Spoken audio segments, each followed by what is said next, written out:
My father slammed his fist onto the Thanksgiving dining table hard enough to shatter a crystal wine glass, pointing a trembling finger right at my face. He told me and my 7-year-old son to pack our bags and get out of his house by the weekend, publicly branding me a freeloading single mother in front of 30 relatives. I did not scream. I did not cry. I simply wiped my son's mouth, sent him upstairs to play, and pulled a single document from my briefcase.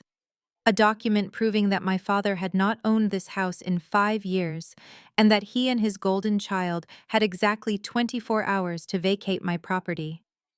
Before I continue this story, let me know where you are watching from in the comments below. Hit like and subscribe if you have ever had to evict toxic family members from your life and your home. My name is Kendra, and I am 35 years old. I work as a forensic accountant, a job that requires me to look past the lies people tell and focus entirely on the hard, unyielding truth of numbers. Numbers do not care about your feelings, and they certainly do not care about family loyalty. I learned that lesson the hard way. For the past 2 years, I had been living in what everyone believed was my parents' sprawling estate in a prestigious suburban neighborhood. I kept my head down, raised my son Trey in quiet dignity, and absorbed the relentless, passive-aggressive comments from my family. But Thanksgiving dinner was the day the Cold War went nuclear. We were seated around the massive mahogany dining table, surrounded by extended aunts, uncles, and cousins who had driven in for the holiday. The air was thick with the smell of roasted turkey collard greens and the suffocating weight of my father Jerome's ego. He was a man who cared more about his image as a pillar of the community than he did about the actual well-being of his children. Across from me sat my younger sister Chantel and her husband Preston. Chantel was 32, draped in designer clothes she could not actually afford, and Preston was a 34-year-old white man who constantly bragged about his crypto investments and tech startups, all of which miraculously failed to produce any actual income. I was in the middle of cutting a small piece of turkey for Trey when the crystal glass shattered. The sharp sound brought the entire dining room to a dead silence. I looked up to see my father standing at the head of the table, his face flushed with sudden anger, a vein bulging in his neck. He glared down at me as if I were a stranger who had wandered off the street to steal a meal. He cleared his throat loudly, making sure every single relative in the room had their eyes fixed on me. He announced that Chantel and Preston were expecting their second child. There were a few scattered gasps and murmurs of congratulations, but my father held up his hand to silence them. He then declared that because Chantel's growing family needed more space, they would be taking over the entire east wing of the house. That included the master suite I currently occupied with Trey. I waited for the punchline, but my father was dead serious. He looked down his nose at me and stated that it was time for me to stop leeching off his hard-earned success. He demanded that Trey and I pack our belongings and relocate to a cramped, notoriously moldy apartment complex on the other side of town by Sunday evening. He actually said the words freeloading single mother out loud, letting the insult hang in the air for all our relatives to digest. He said I had been riding his coattails for far too long and that I needed to step aside for the daughter who was actually building a traditional, respectable family. The humiliation was designed to break me. I could feel the pitying stares of my aunts and uncles burning into the side of my face. My son shifted uncomfortably in his chair, sensing the sudden hostility directed at us. But I did not give my father the reaction he desperately wanted. I did not shrink down, and I did not argue.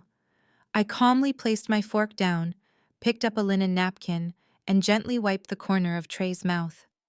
I leaned over and whispered in his ear, telling him to go upstairs to my room, lock the door, and put on his gaming headset. Trey nodded quietly and slipped away from the table. I waited until I heard his footsteps reach the top of the stairs before I turned my attention back to the firing squad. My mother Brenda did not miss a beat. Seeing that I was not completely shattered by my father's demand, she decided to twist the knife. She smoothed down her silk blouse and sighed dramatically, telling the room that this was exactly what happened when you raised a child who lacked family values. She reminded everyone for the 100th time how I had abandoned the family to attend Howard University in Washington, D.C., rather than staying local like Chantel did. She praised Preston, calling his latest non-existent tech venture a stroke of absolute brilliance, and contrasted his imaginary success with my quiet, supposedly mediocre career. She told me I should be grateful they had allowed me to stay this long, completely ignoring the fact that I paid for all the groceries, the utilities, and the property taxes. Then came Preston. He leaned back in his chair, swirling his bourbon with a smug, self-satisfied grin on his face. He reached into his blazer pocket and pulled out a folded piece of paper, sliding it across the table toward me. It stopped right next to the cranberry sauce. I looked down at it. It was a printed 30-day eviction notice drafted with generic legal jargon he had clearly copied and pasted from the internet. Preston looked at me with an unbearable condescension, using that soft, patronizing tone he reserved for people he considered beneath him. He told me not to take it personally. He said it was just business, Kendra, and that in the real world, people have to pull their own weight. He actually had the audacity to offer to hire a moving van for me provided I was out by Sunday as instructed. Chantel sat next to him, admiring her manicure, acting as though my displacement was merely a minor logistical step in her grand life plan. I let the silence stretch for a long moment. I looked at my father's puffed-up chest, my mother's spiteful glare, Chantel's hollow vanity, and Preston's unearned arrogance. They had cornered me in front of our entire family, expecting me to beg for mercy or run from the room in tears. Instead, I reached down beneath my chair and picked up my leather briefcase. I placed it squarely on the dining table, the heavy brass clasps snapping open with a sharp, authoritative click. I bypassed the standard tax returns and bank statements I handled daily, reaching for a specific red folder I had kept hidden for half a decade. I pulled out the crisp, legally binding documents and dropped them right on top of Preston's fake eviction notice. The first document was a property deed. The second was an LLC transfer agreement fully notarized and stamped by the state. I looked directly at my father. My voice was steady, perfectly modulated, completely stripped of any emotion. I told the entire table that it was fascinating to hear my father speak about his hard-earned success, considering he had secretly gambled away his retirement savings 5 years ago. I watched the color completely drain from his face as the words registered. I explained loudly enough for the relatives in the back of the room to hear that the bank had initiated foreclosure proceedings on this very house. To save him from the ultimate community embarrassment, I had stepped in. I purchased the estate through a blind trust LLC, paying off his debts and assuming full financial control of the property. My mother dropped her fork. It clattered loudly against her china plate. Chantel stopped admiring her nails, her mouth falling open in a display of pure shock. Preston leaned forward, his smug grin vanishing as his eyes darted over the official state seals on the paperwork. I reached out and picked up Preston's copied and pasted eviction notice. I tore it neatly in half, and then in half again, letting the pieces flutter down onto the table. I looked Preston dead in the eye and agreed with him. I told him he was absolutely right, it was just business. And since neither he nor Chantel nor my parents had paid a single dime of rent to my LLC in 2 years, they were officially trespassing. I did not raise my voice, but the absolute finality in my tone made the room feel ice cold. I told them that their bags needed to be packed immediately. I gave my father, my mother, my sister, and her arrogant husband exactly 24 hours to vacate my property before I called the county sheriff to have them forcibly removed for trespassing. The sound of my 7-year-old son's footsteps faded into the upper hallway, followed by the soft click of my bedroom door closing. The moment the latch caught, the atmosphere in the dining room shifted. My father remained standing, his chest puffed out in righteous indignation, waiting for me to break down. He expected me to beg. He expected me to negotiate. But when I remained perfectly still, simply resting my hands on the edge of the mahogany table, my mother decided his attack was not quite enough. Brenda neatly placed her silver fork down on her fine china plate. She dabbed the corners of her mouth with a linen napkin, her face arranged into an expression of profound disappointment. It was the same look she had weaponized against me for 3 decades. She leaned forward, resting her elbows on the table, and let out a long, heavy sigh that was designed to draw the attention of every aunt and uncle in the room. She told me that my father was right, and that it broke her heart to say it out loud. She looked around the table, playing the role of the long-suffering matriarch to absolute perfection. She announced to the captive audience that she had tried her best to instill family values in me, but that I had always been undeniably selfish. According to her, the cracks in my character had shown themselves the moment I packed my bags at 18 and left for Washington, D.C. She reminded everyone how I had chosen to attend Howard University, abandoning my family, acting as though our suburban life was not good enough for me. She painted my pursuit of higher education and financial independence not as an achievement, but as a deep betrayal of our family unit. She contrasted my perceived failures with Chantel's loyalty. Chantel, she declared, had stayed close to home. Chantel had respected the family structure. Chantel had found a brilliant, ambitious husband to build a life with. My mother looked at Preston with overwhelming adoration, praising his completely non-existent tech empire. She told the room that Preston was a visionary, a man who understood how to build generational wealth, while I was just a woman pushing numbers around on a spreadsheet for a steady paycheck.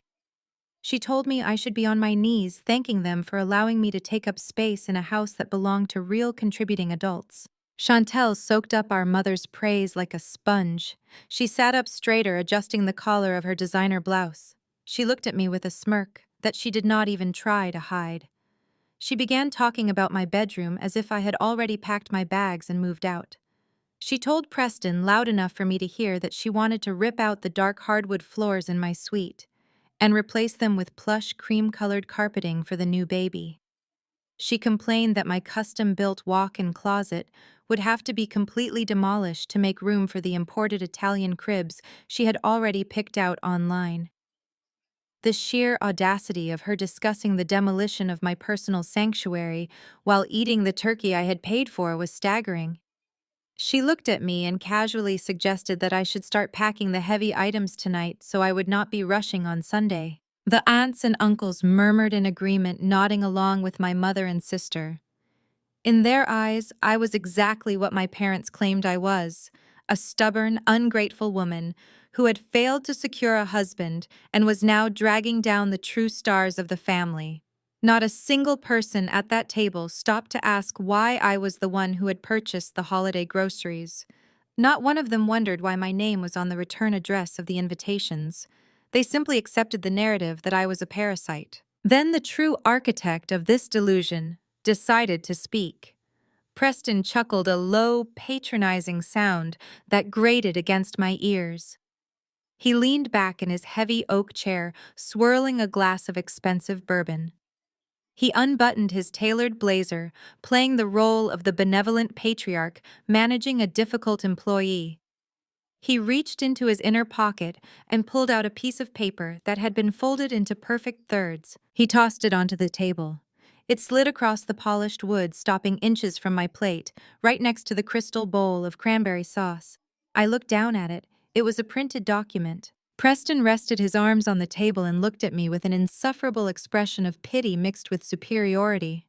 He told me that he knew this felt sudden, but that in the real world, adults had to make hard choices. He used his soft corporate voice, the one he probably used to scam investors out of their venture capital. He explained that the document was a formal 30-day eviction notice. He said he had his corporate lawyers drafted up to make sure everything was handled legally and properly, so there would be no misunderstandings. He told me that I needed to pull my own weight. He said that while the notice legally gave me 30 days, he and Chantel strongly expected me to be out by Sunday evening.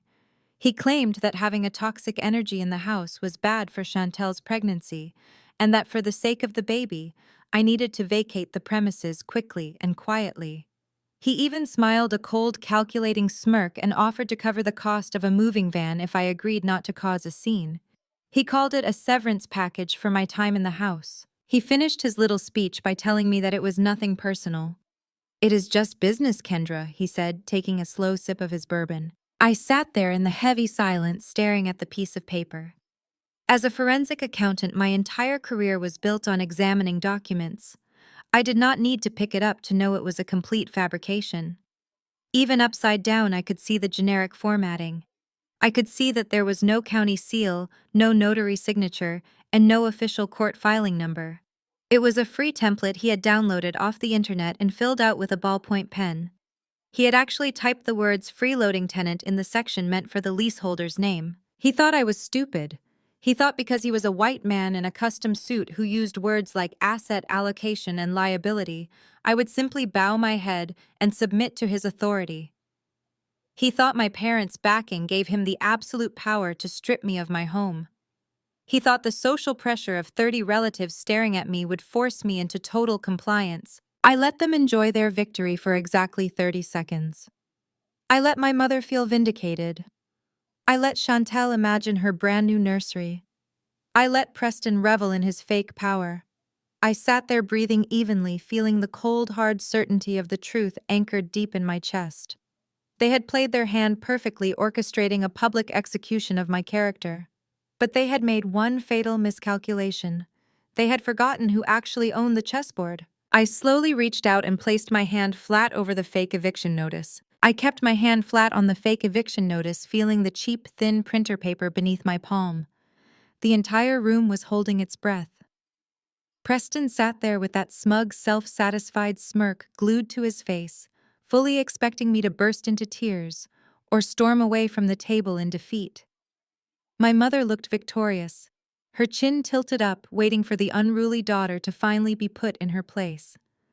My father had his arms crossed over his chest, projecting the image of a strong patriarch, making a tough but necessary decision for the good of the family.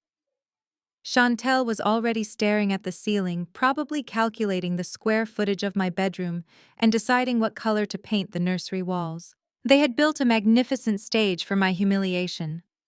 But they did not realize I controlled the lights, the script, and the very floor they were standing on. I did not slide the paper back to Preston.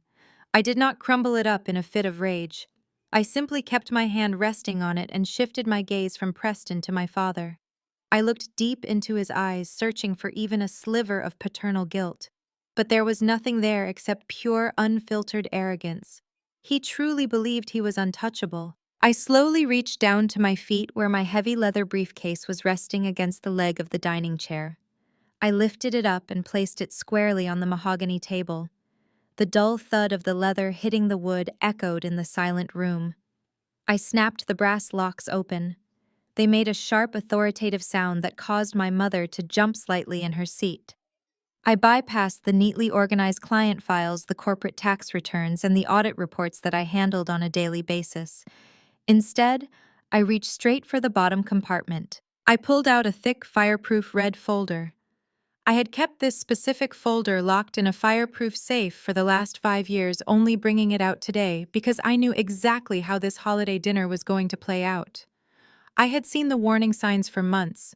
I knew my father was getting restless, and I knew Chantel and Preston were running out of money to fund their fake luxury lifestyle. I unclasped the red folder and extracted a small stack of heavy watermarked legal documents. The crisp white paper stood out starkly against the dark wood of the table. I looked at my father one last time, giving him a final chance to retract his cruel words. He just glared back at me, his jaw set in a hard line. So I dropped the bomb. I placed my hand on the documents and slid them directly across the table.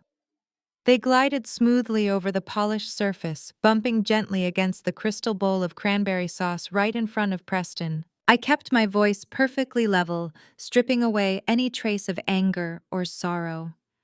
I looked at my father and told him it was fascinating to hear him speak so highly of his hard-earned success and his generational wealth. I told the room loud enough for the aunts and uncles sitting at the far ends of the table to hear clearly that it was a beautiful story he had been telling everyone. It was just a shame that none of it was true. The color began to drain from my father's face. He uncrossed his arms, his hands suddenly gripping the edge of the table. I did not stop. I explained to the captive audience that 5 years ago, the great pillar of the community, the man who just called me a freeloading single mother, had secretly gambled away his entire retirement savings. A collective gasp rippled through the dining room. Several relatives exchanged shocked, wide-eyed glances. My mother gasped, her hand flying to her chest, her carefully constructed matriarchal composure cracking instantly. I kept my eyes locked on my father as I laid out the exact truth. I detailed how his late-night trips to the casino and his private high-stakes poker games had spiraled completely out of control. He had secretly taken out a massive second mortgage on this beautiful suburban estate without telling anyone, not even my mother. I explained how 5 years ago he had defaulted on those loans. The bank had initiated quiet foreclosure proceedings. He was weeks away from the ultimate community embarrassment, weeks away from being physically locked out of his own home by the county sheriff. He was sweating now. A visible bead of perspiration rolled down the side of his face. He opened his mouth to speak to deny it, but no words came out. I turned my attention to Preston, who was staring down at the watermarked papers in front of him. I told him to go ahead and read them since he claimed to be so familiar with corporate law and asset allocation.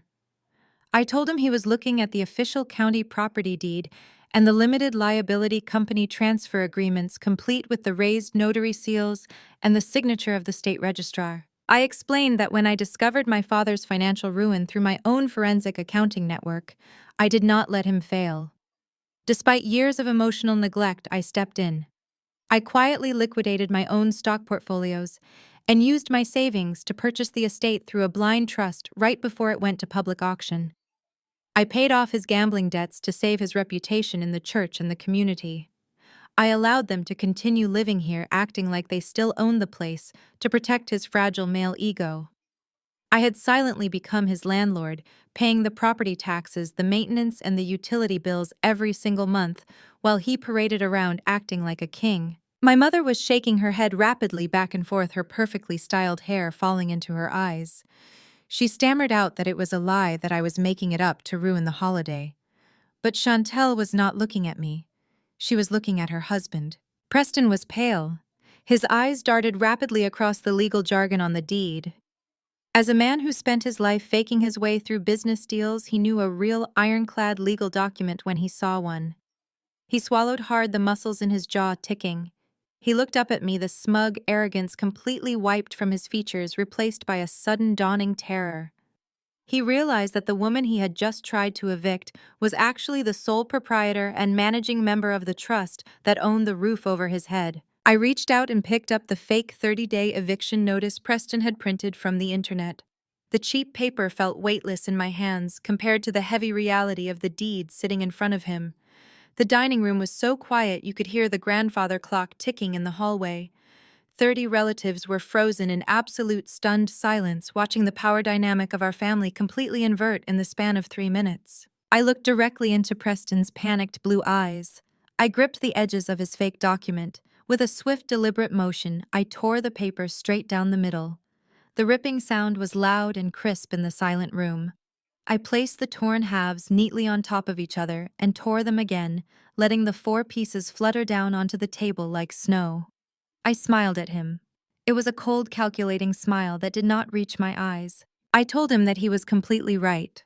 I told him it was just business, and that in the real world, adults have to make hard choices and pull their own weight. I leaned forward, resting my hands on the mahogany table, addressing my parents, my sister, and her husband all at once. "Since none of you have paid a single dime of rent to my company in 2 years," I said, my voice ringing with absolute finality, "you are officially trespassing. You all have exactly 24 hours to vacate my property." For a full 10 seconds, nobody breathed. The only sound in the sprawling dining room was the low hum of the central heating and the distant muffled sound of a video game coming from my son's room upstairs. I stood there, my hands resting lightly on the edge of the mahogany table, watching the reality of their situation slowly crash down on them. Then my father started to laugh. It was not a genuine laugh. It was a loud, forced, booming sound that echoed off the high ceiling, designed to mask the sudden terror in his eyes. He looked around the table at his brothers and sisters, desperately trying to corral them back into his version of reality. He pointed a shaking finger at me and told the room that I had finally lost my mind. He slapped his hand on the table and declared that I was pulling a pathetic stunt because I was jealous of my sister. He told everyone that I had obviously gone online, found some public templates just like Preston did, and forged a bunch of fake legal papers to cause a scene and ruin Thanksgiving. My mother immediately jumped on board his sinking ship. Brenda let out a dramatic sigh of relief, smoothing down her silk blouse as if my father's flimsy explanation had instantly cured her anxiety. She looked at me with deep disgust and told the extended family that this was exactly what she meant about my character. She accused me of being so bitter about being a single mother that I would actually commit fraud just to steal Chantel's joy. She warned me that forging state documents was a federal crime and that if I did not apologize right now, my father would have no choice but to call the police and have me locked up. I did not bother arguing with them. I did not need to defend the documents. The raised notary seals the county clerk watermarks, and the state registrar's signatures spoke for themselves. I simply looked at Preston. He was the only one not laughing. He was staring blankly at the torn pieces of his fake eviction notice, his face completely pale. He knew the difference between a downloaded internet template and a legally binding commercial trust transfer. He knew they were utterly ruined. But Chantel did not have Preston's business sense. She only had her vanity. While my parents tried to laugh off the situation, Chantel was completely unraveling. She did not care about blind trusts or LLCs or foreclosure proceedings. Her brain was solely focused on the immediate disruption to her luxury lifestyle. She stood up so fast that her heavy wooden dining chair tipped backward and crashed onto the hardwood floor. She slammed her hands on the table and began screaming at the top of her lungs. Her voice went completely shrill, echoing painfully in the dining room. She demanded to know what I meant by 24 hours. She shrieked that I could not do this to her because she had already hired an exclusive interior designer for the master suite. She threw her hands in the air hysterically, explaining to the stunned room that she had just paid a massive non-refundable deposit to have 2 custom Italian cribs imported from Milan. She cried that the cribs were specifically measured to fit in the alcove of my bedroom and that they would not fit anywhere else in the house. It was entirely surreal. Her husband was facing financial exposure. Her father had just been outed as a degenerate gambler who lost the family home. Her mother was in total denial. And Chantel was standing in the middle of a Thanksgiving dinner, screaming about imported Italian baby furniture. She acted as though I was personally ripping the future away from her unborn child, completely ignoring the fact that she had just spent the last 20 minutes trying to throw my actual living child onto the street. She pointed a manicured finger at my face and yelled that I was a monster. She demanded that I hand over the deed right now so she could tear it up and throw it in the fireplace. She screamed that the house belonged to her because she was the one building a real family, and that my father would never let a miserable spinster take her inheritance. I looked at her calmly and told her that inheritance only applies when there is actual wealth left to inherit. I told her that she was standing in my house eating my food and complaining about furniture she bought with money she did not actually have. That was the breaking point. Chantel completely lost whatever fragile grip she still had on her sanity. She let out a primal scream and lunged straight across the dining table. She did not care about the fine china or the crystal glasses. Her knee slammed into the table, knocking over a heavy silver gravy boat. Thick brown gravy spilled everywhere, pooling around the cranberry sauce and soaking into my mother's expensive linen tablecloth. Chantel stretched her arms out, her manicured claws frantically swiping at the crisp white legal documents resting near the center of the table. She was desperate to destroy the physical proof of her own downfall, operating under the childlike delusion that if she ripped up the paper, the reality of my ownership would simply vanish. But I had anticipated her reaction. I knew my sister better than she knew herself. I knew she lacked impulse control, and I knew she resorted to physical tantrums when she did not get her way. Before her fingers could even graze the edge of the property deed, I moved. I did not flinch, and I did not panic. I simply reached out and swiftly slid the stack of watermarked papers across the polished wood, pulling them safely out of her reach. Chantel's hands slapped down hard onto the empty space where the documents had been just a second before. Her momentum carried her forward, and she slipped on the spilled gravy, her chest hitting the edge of the table hard. She let out a gasp of pain, floundering awkwardly amid the ruined Thanksgiving spread. My mother screamed her name, rushing forward to help her precious golden child, frantically dabbing at Chantel's designer blouse with a napkin. I did not offer to help. I stood perfectly straight, holding the documents in my hand. I neatly tapped the edges of the papers against the table to align them, then slipped them back into the thick red fireproof folder. I picked up my leather briefcase, placed the red folder inside the secure bottom compartment, and closed the heavy lid. I pressed my thumb firmly against the biometric scanner next to the brass lock. A small LED light flashed green, followed by the heavy mechanical click of the internal steel bolts sliding into place. The briefcase was now impenetrable. Unless they planned on severing my thumb, there was no way they were getting those documents. I picked the briefcase up by its sturdy handle and looked down at my family. The illusion of their wealth, their superiority and their power, had been completely shattered, lying in ruins on the dining room table, right next to the spilled gravy and the torn pieces of Preston's fake eviction notice. The extended relatives were dead silent, staring at the scene in absolute shock. A few of my aunts were already reaching for their purses, realizing that the Thanksgiving dinner was over and that the family dynamic they had respected for decades was entirely fraudulent. I addressed my father, my mother Chantel, and Preston one last time before leaving the room. I kept my voice icy and authoritative, the tone of a landlord addressing a group of very problematic tenants. I told them that the clock was officially ticking. I advised them to spend less time crying over custom Italian cribs and more time packing their belongings into whatever luxury luggage they had left. I reminded them that if they were not completely off my property by tomorrow evening, they would be leaving in the back of a squad car. Without waiting for a response, I turned my back on them and walked out of the dining room. I headed straight for the stairs to check on my son, leaving my toxic family to choke on the bitter reality of the mess they had created for themselves. I had my hand on the carved oak banister, my foot resting on the first step of the staircase, when Preston burst through the dining room doors. He was moving fast, his heavy dress shoes slapping loudly against the marble tile of the foyer. He was desperate to intercept me before I could reach the sanctuary of the second floor.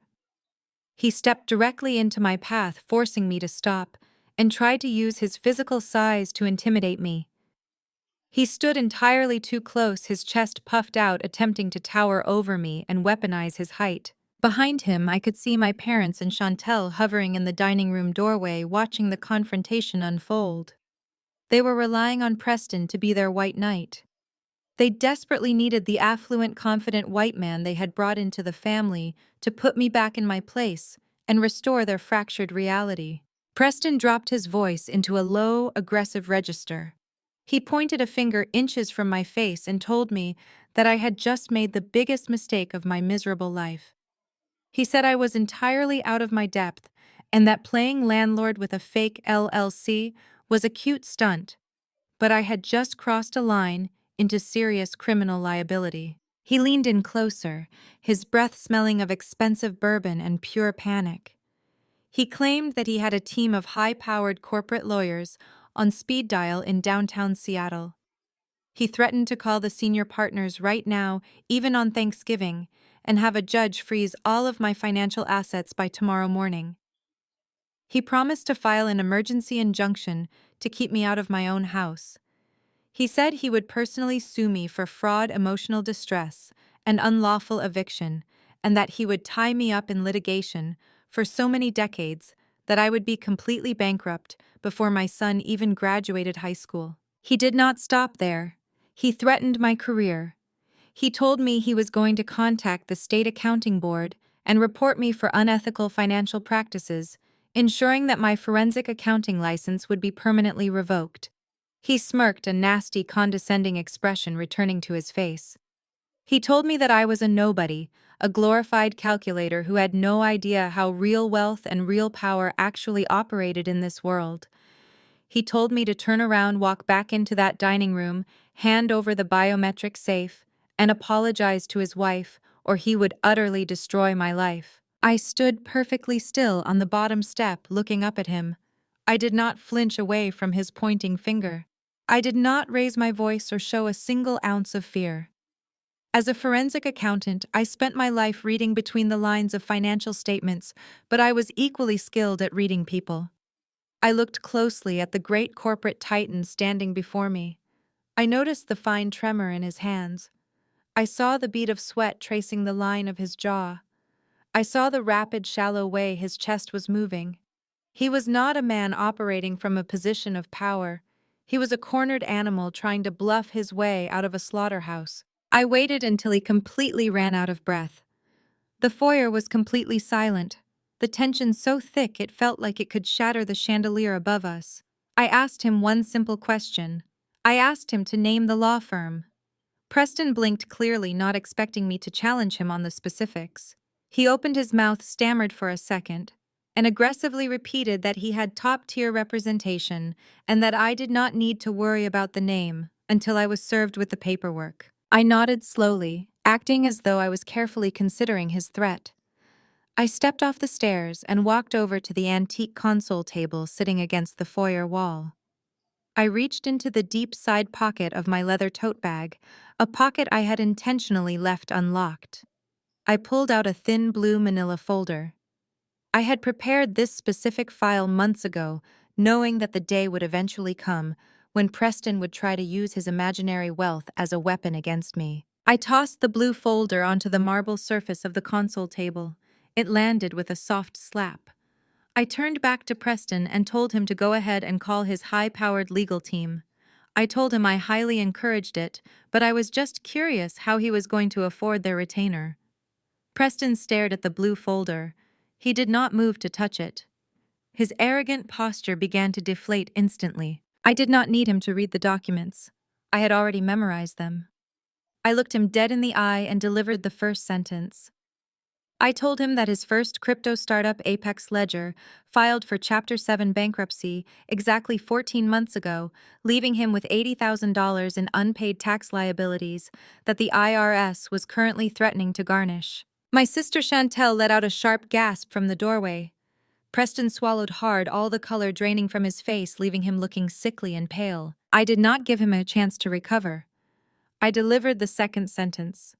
I informed him that his second venture, a supposedly revolutionary blockchain security firm, was currently under an active federal investigation for wire fraud because he had funneled investor capital straight into his personal checking account to buy Chantel her designer wardrobe. My father took a step back, bumping into the doorframe, his eyes wide with horror as he realized his brilliant son-in-law was nothing more than a common criminal. I stepped right up to Preston, invading his space just as he had invaded mine a minute earlier. I looked at the broken man hiding inside the custom-tailored suit and delivered the final sentence. I told him that as of this morning his primary bank account was overdrawn by $412, meaning he was not a wealthy investor, but a broke, desperate con artist who was entirely dependent on the charity of the woman he just tried to evict. Preston's mouth opened and closed silently. The threat of his corporate lawyers, his supposed influence, and his white knight bravado vanished into thin air. He had absolutely nothing left. He looked back at his pregnant wife, who was staring at him with a mixture of confusion and dawning horror. He had spent years cultivating the image of an elite financial guru, mocking my steady career while living under my roof and eating the food I bought. Now his entire facade had been meticulously dismantled in less than 60 seconds. I left the blue folder on the table for him. I turned away, gripped the wooden banister, and began walking up the stairs to my son, leaving Preston standing frozen in the foyer as the devastating reality of his financial ruin echoed through the silent house. I reached the top of the sweeping oak staircase and paused on the landing. From this vantage point, I had a perfect view of the foyer and the dining room below. Preston was still rooted to the marble floor, looking like a man who had just watched his entire life evaporate before his eyes. My father was pacing back and forth in the dining room, his heavy footsteps thudding against the hardwood, loudly yelling at my mother to do something to fix the situation. My mother was frantically trying to clean up the spilled gravy with a cloth napkin, muttering under her breath about how I had deliberately ruined the holiday for everyone. I leaned against the polished wooden banister and pulled my phone from my pocket. It was time to remind them that my ownership of this estate was not just a piece of paper sitting inside a biometric safe. It was absolute tangible control over every single aspect of their daily lives. I unlocked my screen and opened the centralized smart home application. I had personally installed the system 3 years ago under the guise of upgrading the property's security. My father had praised the upgrade at the time, bragging to his friends about his high-tech house. In reality, I was making sure I held the master administrative rights to the entire electrical grid. First, I navigated to the perimeter defense settings. I deleted my father's master access code for the front gate. I deleted my mother's code. I deleted Chantel and Preston's codes. I generated a new randomized 16-digit alphanumeric passcode and set it as the only active credential. If any of them stepped off the property, they were never getting back inside without my explicit permission. Next, I moved to the climate control tab. My sister Chantel treated the east wing of the house like her own personal luxury resort. She kept her bedroom and private sitting area at a balmy 74 degrees year-round, completely oblivious to the massive utility bills I paid every single month to maintain her comfort. I selected the two specific HVAC zones covering her suite. With a simple swipe of my thumb, I dropped the target temperature down to a brisk 60 degrees.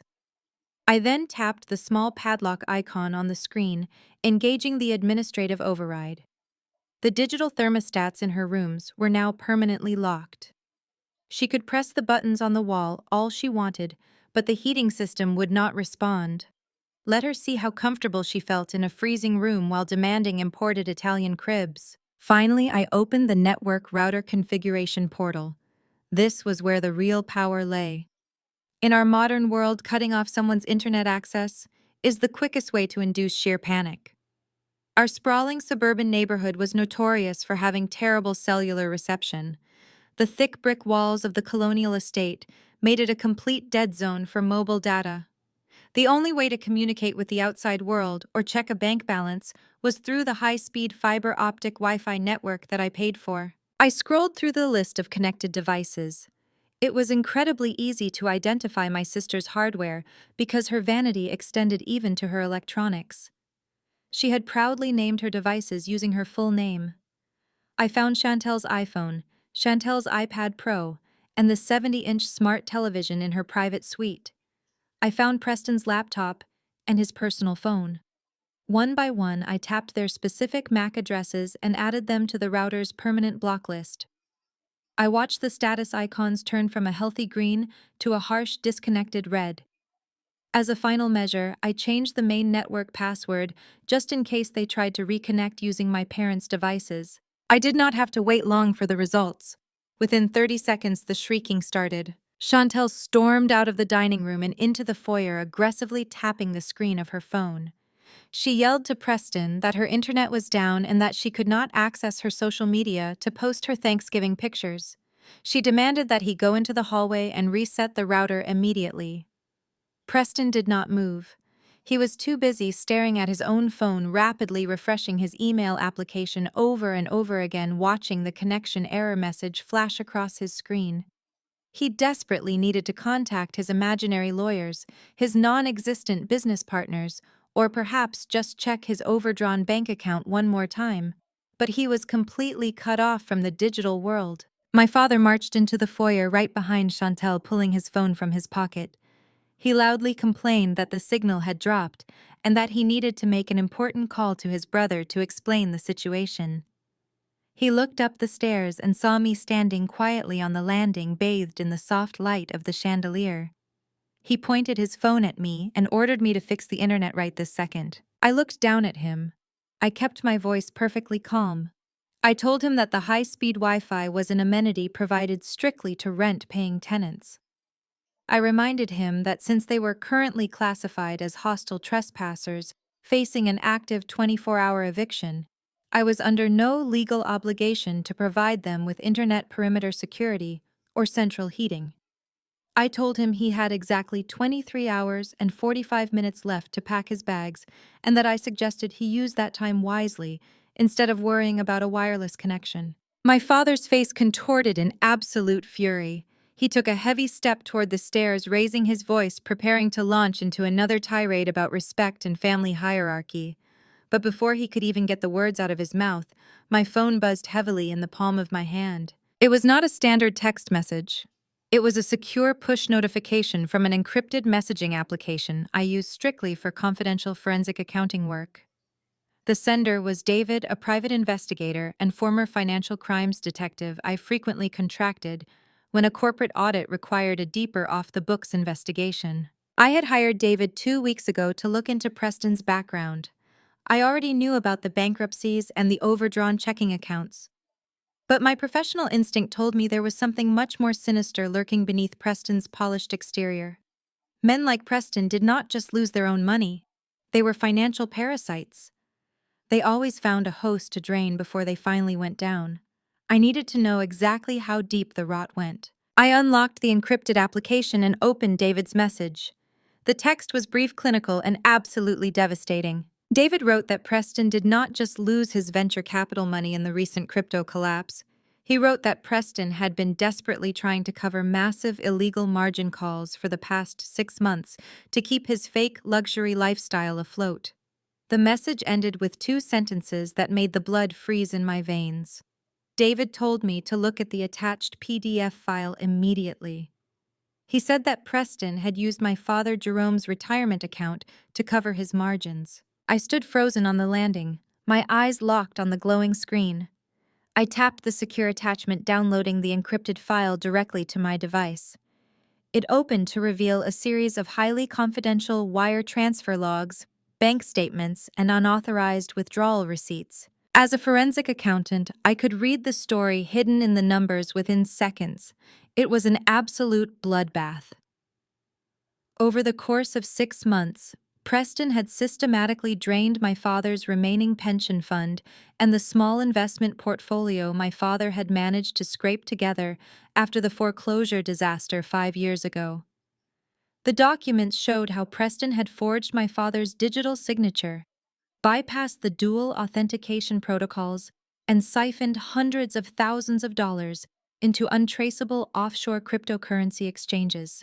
The money was completely gone. It had vanished into the digital ether, leaving my father with absolutely nothing. My father had spent the entire Thanksgiving dinner aggressively defending Preston. He had called Preston a brilliant visionary. He had tried to throw me and my 7-year-old son out onto the street to make room for a man he believed was the savior of our family's financial legacy. He had sneered at my career, calling me a glorified calculator, all while the golden son-in-law he worshipped was quietly robbing him completely blind. I looked down at the foyer. My father was still glaring up at me, waiting for me to back down and turn the internet back on. Preston was standing just a few feet away from him, sweating profusely, staring blankly at his useless phone, completely unaware that I was currently holding the undeniable digital evidence of his grand larceny. Chantel was whining loudly to my mother about how her bedroom suddenly felt drafty and freezing cold. The sheer poetic justice of the situation was almost overwhelming. They were a fragile house of cards propped up entirely by arrogance, delusion, and vicious lies. And I was the only one holding the fan. I did not say a single word to my father. I did not need to. The ammunition I had just received was far too explosive to waste on a shouting match from the top of the stairs. I needed to wait for the absolute perfect moment to detonate it, a moment where the collateral damage to their egos would be absolute and irreversible. I locked my phone screen, slipped the device back into my pocket, and turned my back on them. I walked quietly down the carpeted hallway and slipped into my son's bedroom, locking the door behind me, leaving them trapped downstairs in a cold, silent house with absolutely no way out of the nightmare they had created for themselves. The grandfather clock in the downstairs hallway began to chime its deep, resonant tones, echoing through the chilly house. It was exactly 6 o'clock on Friday evening. The 24-hour deadline I had issued at the Thanksgiving dinner table was officially up. I picked up my heavy leather briefcase from my bedroom desk, gave my son Trey a reassuring smile as he played his video game and walked out into the hallway. I descended the sweeping oak staircase, my footsteps muffled by the thick carpet. The house was cold, hovering around 60 degrees, and an oppressive, hostile silence had settled over the main floor. When I reached the bottom of the stairs, I turned toward the formal living room. I fully expected a battle, but what I saw confirmed exactly how deeply entrenched their delusion really was. There were no cardboard boxes. There were no packed suitcases waiting by the front door. None of them had even changed out of their loungewear. My family was gathered in the living room, huddled together like survivors of a shipwreck. Chantel was wrapped tightly in a thick cashmere blanket sitting on the edge of the leather sofa, with her arms crossed, looking utterly miserable. Preston stood near the unlit fireplace. He looked disheveled, his designer shirt wrinkled, but he still wore that completely unearned expression of arrogant defiance. My mother and father were seated in the matching armchairs, rigid and waiting. I stopped at the threshold of the living room, holding my briefcase by my side. I looked directly at my father and stated simply that the 24 hours had expired. I asked them why their belongings were not waiting on the front porch. Preston let out a sharp, condescending laugh. He stepped away from the fireplace, running a hand through his messy hair. He looked at me with a smug, victorious grin. He announced that they were not going anywhere. He proudly explained that he had spent the morning walking a mile down to the main road just to get a cellular signal, since I had maliciously cut off the house network. He said he had spent hours researching state tenant laws and property rights on his phone. He crossed his arms and told me that I could wave my little property deed around all I wanted, but the law protected them. He declared that since they had been living at the residence for over 2 years, they had established legal tenancy. He threw around terms like squatters' rights and adverse possession, butchering the legal definitions completely. He told me that even if I was the legal owner, I would have to file a formal eviction through the court system, wait for a hearing, and secure a mandate from a judge. He smiled a wicked, triumphant smile and said that the entire process would take at least 6 months, and until then I could not legally force them to leave. He instructed me to stop throwing a temper tantrum, turn the central heating back on, and reconnect the internet before he decided to sue me for creating an uninhabitable living environment. Before I could even address Preston's profound misunderstanding of the law, a heavy knock sounded at the front door. My father stood up immediately. The tense, angry posture he had been holding vanished, replaced by a look of absolute pious relief. He smoothed down the front of his sweater, looked at me with a victorious glint in his eye, and walked briskly to the foyer. He opened the heavy front door, and I watched as 3 men stepped out of the freezing November air and into my house. The man in the center was Pastor Williams. He was the senior pastor of the massive, influential church my family had attended since I was a little girl. Flanking him were Deacon Miller and Deacon Hayes, 2 of the most respected elders in our congregation. These were men who held immense social power in our local community. A word of disapproval from Pastor Williams could ruin a family's reputation permanently. My father immediately switched into his performance. He reached out and grabbed Pastor Williams by the hand, pulling him into a firm embrace. My father's voice actually trembled as he thanked the men for coming on such short notice. He played the role of the exhausted, heartbroken patriarch to absolute perfection. He whispered that the devil had truly taken hold of his household and that he did not know where else to turn. He guided the 3 men into the living room. As soon as they entered, my mother stood up. Brenda immediately pulled a tissue from her pocket and began dabbing at the corners of her perfectly dry eyes. She greeted the pastor with a shaky, fragile voice, acting as though she had spent the entire night weeping in prayer. Pastor Williams looked around the cold living room, his eyes taking in Chantel shivering under her blanket and Preston standing protectively nearby. Finally, his gaze settled on me. It was a look of profound paternal disappointment. He walked toward me, stopping just a few feet away, clutching a leather-bound Bible in his left hand. He spoke in that deep, resonant preaching voice he used on Sunday mornings. He said my name slowly, shaking his head. He told me that he had baptized me when I was a baby. He said he had watched me grow up in the pews of his church, and he could not believe the hostility he was witnessing today. He explained that my father had driven to the church office that morning in a state of absolute despair. According to my father's tragic narrative, the pressures of my corporate job and the bitterness of being a single mother had corrupted my spirit. My father had spun a beautiful tragic tale about how I had manipulated financial documents to steal the family home and how I was now trying to throw my own pregnant sister out into the freezing cold just to satisfy my own bruised ego. Pastor Williams opened his Bible. He did not read from it, but he used it as a prop to add divine weight to his words. He began to lecture me on the sacred, unbreakable bond of the family unit. He reminded me of the biblical commandment to honor my father and mother, stating that a child who disrespects their parents is inviting ruin into their own life. He pointed a finger at Chantel. He called her unborn child a precious blessing from God, a blessing that should be nurtured and protected by the entire family, not threatened with homelessness. He looked over at Preston, nodding respectfully at the man who had just stolen my father's retirement fund, and praised Preston for standing by his wife during this vicious attack. The pressure in the room was suffocating. This was the ultimate weapon in my parents' arsenal. In our community, the church was the absolute moral authority. To stand against the pastor and the elders was to invite complete social exile. My parents knew that I was a private person who hated public confrontation.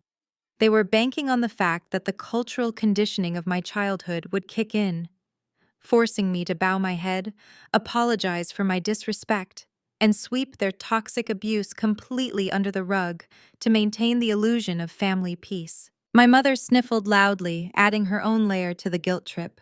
She told the pastor that she had tried her best to raise me with a gentle heart, but that I had always been so cold and calculating.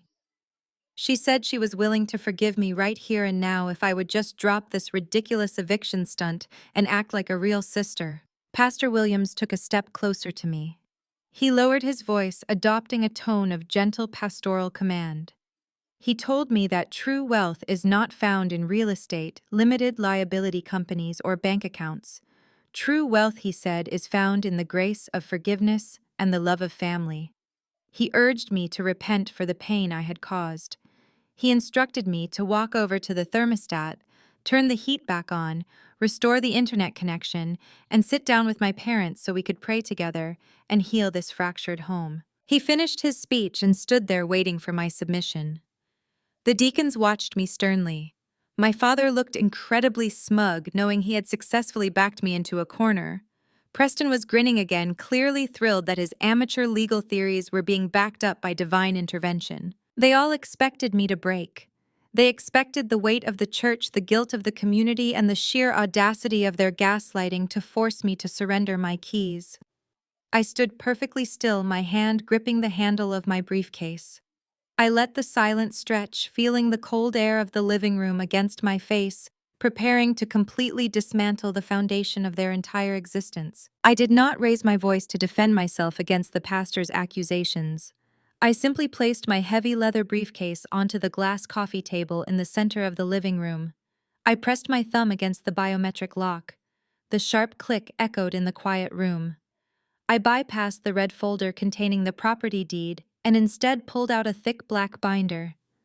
I had meticulously organized this binder over the last 5 years, keeping a flawless record of every single dime I had spent keeping this family from sinking into absolute poverty. I stepped toward Pastor Williams and respectfully held the binder out to him. I told him that I appreciated his spiritual guidance and his dedication to the truth. I said that since we were discussing honesty and family values in the presence of God, I wanted him to look at the truth with his own eyes, rather than relying on my father's desperate fiction. Pastor Williams hesitated for a fraction of a second before taking the binder. Deacon Miller and Deacon Hayes stepped closer, looking over his shoulder. I instructed the pastor to open to the first tab. I kept my voice steady and professional. I told him he was looking at the original foreclosure notices sent to this exact address 5 years ago. I explained that while my father was standing at the pulpit on Sunday mornings preaching about financial stewardship, he was spending his Saturday nights losing hundreds of thousands of dollars at underground poker tables and high-stakes casinos. My father let out a strangled gasp. He took a step forward, his hands raised frantically. telling the pastor not to look at those papers because I had doctored them. He sounded incredibly small, his booming patriarchal voice reducing to a desperate whine. Deacon Hayes held up a stern hand, stopping my father in his tracks. The deacon pointed to the official county watermark on the foreclosure notice and told my father to remain silent while they reviewed the documents. I told Pastor Williams to turn to the second tab. I explained that those were the closing documents for the blind trust I had established. I detailed how I had liquidated my own retirement accounts and drained my savings to pay off my father's massive gambling debts and buy the house in cash just days before the bank auctioned it off to the public. I told the pastor that I did not steal the family home. I rescued it. I explained that I had kept my ownership a secret for 5 years specifically to protect my father's fragile pride and his prestigious standing within the church community. The color was rapidly draining from Pastor Williams' face as he flipped through page after page of undeniable financial proof. I then asked him to turn to the third tab. This section was filled with hundreds of receipts. I told the church elders that they were looking at 5 years' worth of paid property taxes, water bills, electricity bills, and maintenance costs. I pointed directly at my mother, who was now shrinking back into her armchair, looking completely terrified. I stated that my parents had not contributed a single dollar to the upkeep of this household. I paid for the roof over their heads, the food on their table, and the electricity that powered their appliances. I told the pastor that the only reason the heat was currently turned off was because the people standing in this room had cornered me at Thanksgiving dinner yesterday and handed me a fake eviction notice. I turned my gaze to Preston, who had suddenly lost his smug grin and was trying to subtly edge his way toward the hallway. I pointed at him and told the pastor that my sister's brilliant husband had printed a fraudulent legal document from the internet and tried to throw me and my 7-year-old son out onto the street. I explained that they wanted to kick me out of the very house I owned simply because my sister wanted my master bedroom for her imported Italian cribs. I looked back at Pastor Williams. His hands were actually shaking as he held the binder. The righteous indignation he had walked in with was completely gone, replaced by profound shock and deep revulsion. He was a man who detested liars, and he had just realized that one of his most trusted congregants had used him as a pawn in a malicious scheme to abuse his own daughter. Pastor Williams slowly closed the black binder. The sound was like a gavel dropping in a courtroom.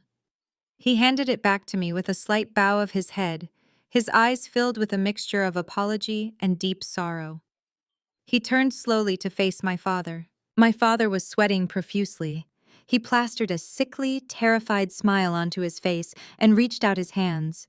He tried to speak, stammering about misunderstandings and family disputes being complicated. He tried to say that the numbers did not tell the whole story. Pastor Williams cut him off. His voice was no longer the gentle pastoral tone he had used with me. It was the booming, authoritative voice of a man delivering a final judgment. He told my father that he was looking at a man completely consumed by the sins of pride, greed, and deceit. He said he was absolutely appalled that my father would dare to drag the church into his web of lies, attempting to use the word of God to bully the very daughter who had sacrificed her own financial security to save him from ruin. Deacon Miller spoke up next, his voice dripping with disgust. He told my father that his actions were a disgrace to the community. He said that coming to the church office and crying fake tears about a stolen house while hiding a gambling addiction was an unforgivable breach of trust. My father looked around frantically, his chest heaving. He looked at my mother for support, but Brenda was staring at the floor, completely paralyzed by the social humiliation unfolding before her. She knew that the moment these 3 men walked out the door, her reign as a respected society matron was permanently over. The gossip would spread through the congregation by Sunday morning, and they would be absolute pariahs. My father tried one last desperate tactic. He fell to his knees right there on the living room rug. He clasped his hands together and began to weep loud theatrical tears, begging Pastor Williams to pray with him, begging for the grace and forgiveness the pastor had spoken about just 10 minutes earlier. Pastor Williams looked down at him with an expression of pure pity. He adjusted his suit jacket and gripped his Bible tightly. He told my father that forgiveness is a matter between a man and God, but that trust within a community must be earned. He stated clearly that my father was no longer welcome to serve on the church leadership board, and that he strongly suggested my father seek professional help for his gambling addiction and his chronic dishonesty. Without another word to my parents, Pastor Williams turned to me. He offered a sincere, quiet apology for intruding on my home and for doubting my character. He told me that I had shown more grace and restraint than most people ever could. Deacon Hayes and Deacon Miller nodded in agreement, each offering me a respectful look before turning their backs on my family. The three men walked out of the living room, crossed the foyer, and let themselves out the front door.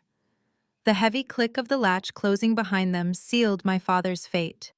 His social standing, his reputation, and his community power vanished completely into the freezing November night. I stood in the center of the room holding my binder. My father was still kneeling on the rug, staring blankly at the front door. My mother had her face buried in her hands. Chantel was sobbing quietly into her blanket, and Preston was staring at the floor, completely silent. The ultimate weapon they had tried to use against me had just detonated in their own faces, leaving them with absolutely nothing but the crushing weight of their own lies. I looked at the grandfather clock in the hallway. I told them they now had less than 23 hours to get out of my house, and this time nobody argued. I left them sitting in the ruins of their pride and walked back up the stairs to my son's room. Trey was sitting on my bed, his gaming headset securely over his ears, completely insulated from the absolute chaos unfolding on the main floor. I smiled at him, brushed a hand over his head, and walked over to my desk. Pastor Williams had just delivered a crushing dose of spiritual reality to my parents, but I knew my sister and her husband needed a much more tangible reminder that their time was rapidly running out. Chantel was still wrapped in her expensive cashmere blanket downstairs, whining loudly about the cold, but she still had running water and access to the localized power outlets in the East Wing guest suite. It was time to completely sever their final lifelines to comfort. I picked up my tablet and opened the master utility management application for the estate. When I purchased the property 5 years ago, I had specialized contractors install a commercial-grade sub-panel system, specifically so I could isolate and control different zones of the massive house. I navigated to the directory and selected the East Wing guest suite. With 2 deliberate taps on the glowing screen, I completely severed the electrical current to their specific rooms. Next, I accessed the smart plumbing controls and engaged the shut-off protocol for the main water valve leading to their ensuite bathroom. There would be no hot showers, no charging their dead cell phones, and absolutely no luxury for their final night under my roof. Less than 5 minutes later, I heard Preston storming down the upstairs hallway. He was shouting profanities, his heavy footsteps thudding aggressively against the hardwood floorboards. He yelled down the stairs to Chantel that I had maliciously blown a fuse and that he was going to the basement to fix it himself. I opened the security camera application on my tablet and switched to the feed from the utility room.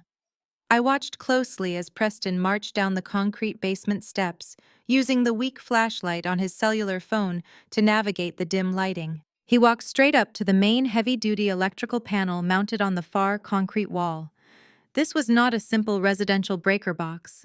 It was a complex, high-voltage system designed to handle the massive square footage of the entire estate. Preston aggressively ripped the gray metal door open. He stood there for a long moment, staring blankly at the intimidating grid of thick wires, heavy-duty switches, and smart relays. A rational man would have immediately realized he was completely out of his depth and walked away. But Preston was driven by pure toxic ego. He absolutely refused to be bested by a black woman he viewed as nothing more than a glorified calculator. He marched over to my father's old dusty workbench, grabbed a heavy steel wrench and a pair of worn insulated pliers, and stomped back to the open panel. I watched the digital screen in absolute disbelief as he began blindly ripping at the secondary wiring. He was aggressively trying to manually bypass the smart relays I had locked remotely from my tablet. He was treating a 200-amp live electrical panel like a broken toy he could just force into working. I stood up from my desk chair, ready to run down there and stop him before he completely electrocuted himself. But I was too late. On the camera feed, Preston jammed the heavy metal wrench directly across two live electrical terminals. A massive blinding shower of blue and white sparks exploded from the box. Preston screamed and jumped back, dropping the metal tools onto the concrete floor as a sharp, violent popping sound echoed all the way up to the second floor of the house. A thick, ominous cloud of acrid black smoke immediately began billowing from the ruined electrical panel. Within seconds, the piercing, deafening shriek of the fire alarms began blaring throughout the entire estate. The harsh smell of melting plastic and scorched copper wire quickly crept up the staircase and flooded the upper hallway. I did not hesitate for a single second. I grabbed my phone-pulled tray from the bed and dialed 911. I calmly and clearly informed the emergency dispatcher that there was an active electrical fire in my basement caused by a hostile trespasser who was actively vandalizing the property. I wrapped Trey in his heavy winter coat, grabbed my own jacket, and hurried him down the stairs and out the front door into the freezing November night air. My parents and Chantel were already rushing out onto the front driveway, coughing heavily and panicking as the smoke alarms continued their relentless screaming from inside the house. A moment later, Preston emerged from the side door of the garage. His face and hands were covered in dark black soot, and he was coughing violently. He looked completely unhinged, staring wildly at the smoke drifting out of the open side door. Less than 3 minutes later, the loud, piercing wail of emergency sirens filled our quiet suburban street. A massive red fire engine and 2 local police cruisers swerved aggressively into my long driveway, their flashing blue and red lights throwing chaotic shadows across the panicked faces of my family. 2 heavily geared firefighters immediately rushed past us with heavy extinguishers, heading straight for the basement entrance, while 2 police officers stepped out of their cruisers, resting their hands cautiously on their duty belts. Seeing the police arrive, Preston immediately went into his corporate survival mode. He frantically wiped the dark soot from his forehead, stood up straight, and marched confidently toward the approaching officers. He was banking entirely on his perceived privilege, assuming that as a white man in a tailored shirt, the police would naturally defer to his authority.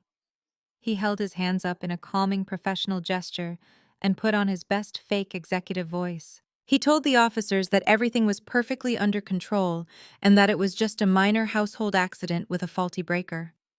He confidently introduced himself, acting as though he owned the entire estate and was simply managing a nuisance.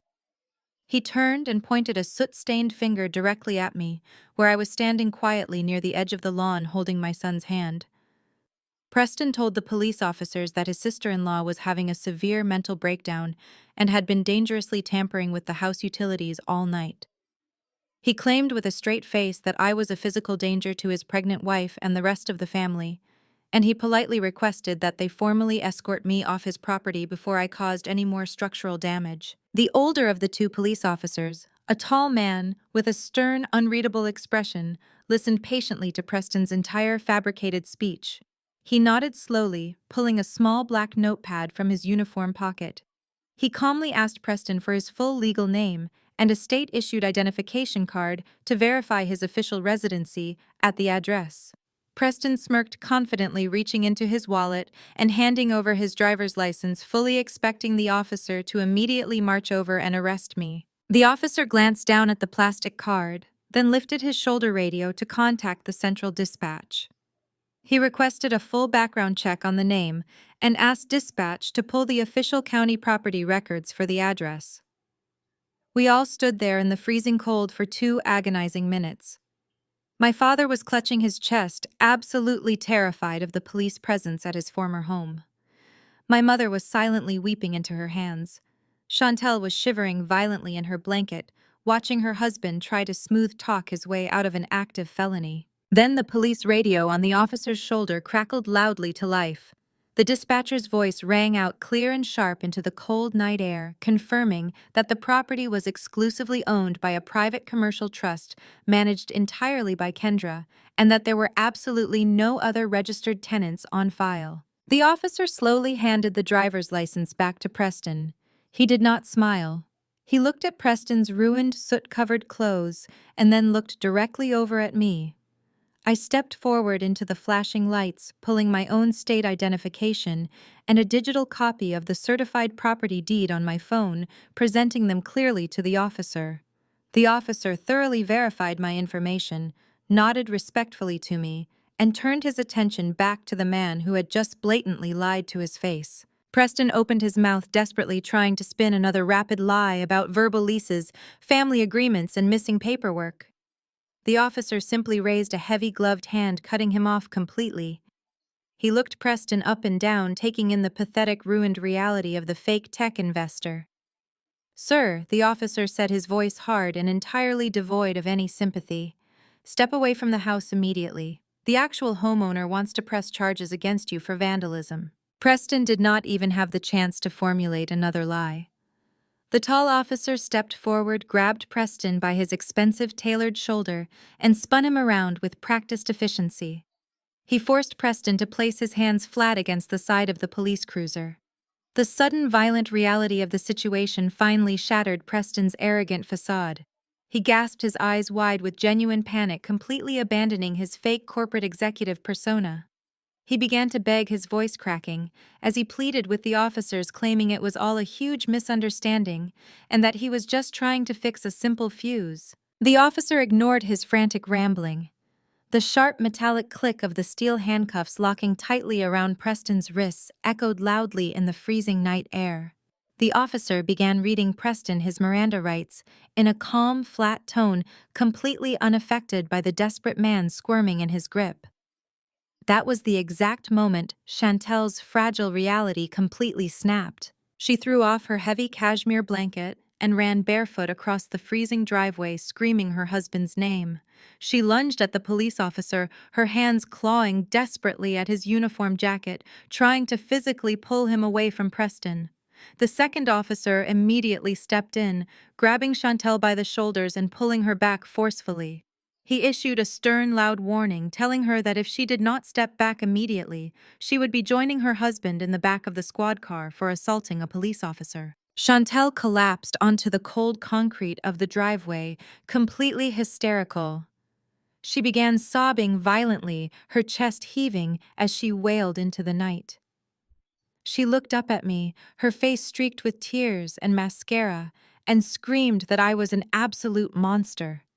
She yelled that I was destroying her family, that her unborn baby was going to suffer, and that she would never forgive me for this. She acted as though I had forced her husband to steal my father's retirement fund and smash a wrench into a high-voltage electrical panel. I did not say a word to her. I stood quietly with my son, shielding him from the chaos. I looked past Chantel and saw my parents standing on the manicured front lawn. They were completely paralyzed.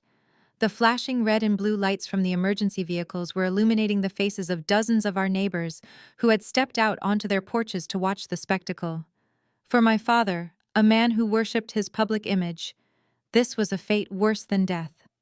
The entire affluent neighborhood was currently watching his golden son-in-law being stuffed into the back of a police cruiser like a common criminal. The firefighters emerged from the basement, informing the police that the electrical fire was extinguished, but that the main panel was completely destroyed. They officially tagged the basement as a hazard zone. The tall police officer walked over to my father. He pointed a stern finger at him and delivered a final, uncompromising warning. He stated that the fire department had confirmed the property damage, and that Preston was being booked for felony vandalism and reckless endangerment. The officer then looked directly at my parents and Chantel, reminding them that they had been legally served a 24-hour verbal eviction notice by the verified property owner.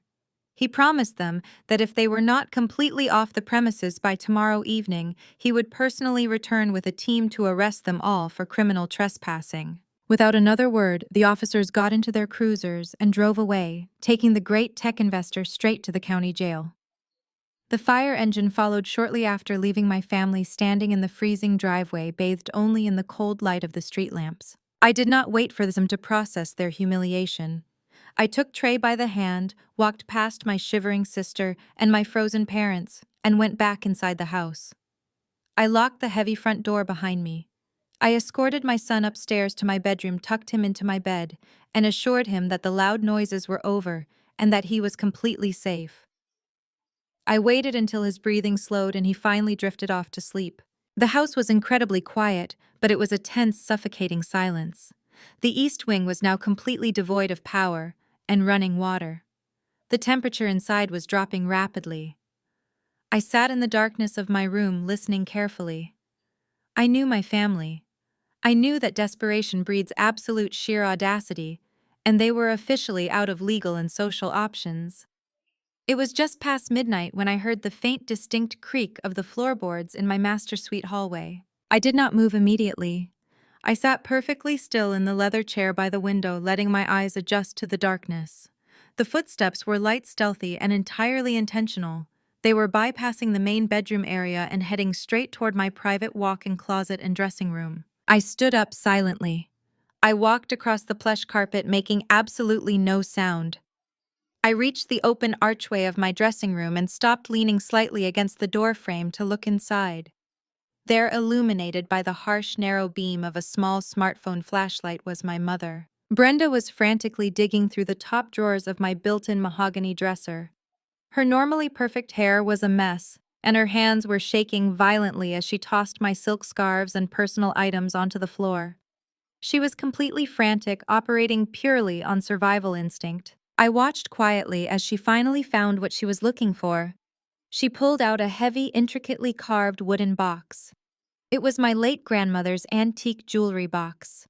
My grandmother had left it exclusively to me in her will because I was the only grandchild who actually spent time with her during her final years in hospice. Inside that box was a collection of vintage diamond rings, a heavy gold necklace, and a pair of emerald earrings that had been in our family for 4 generations. The pieces were worth tens of thousands of dollars. My mother clutched the heavy wooden box to her chest, letting out a ragged sigh of relief. She turned off her flashlight, preparing to sneak back out of my room with the stolen heirlooms. I reached out and flicked the bright overhead light switch. The dressing room flooded with sudden blinding light. My mother shrieked, jumping backward and dropping her phone onto the hardwood floor.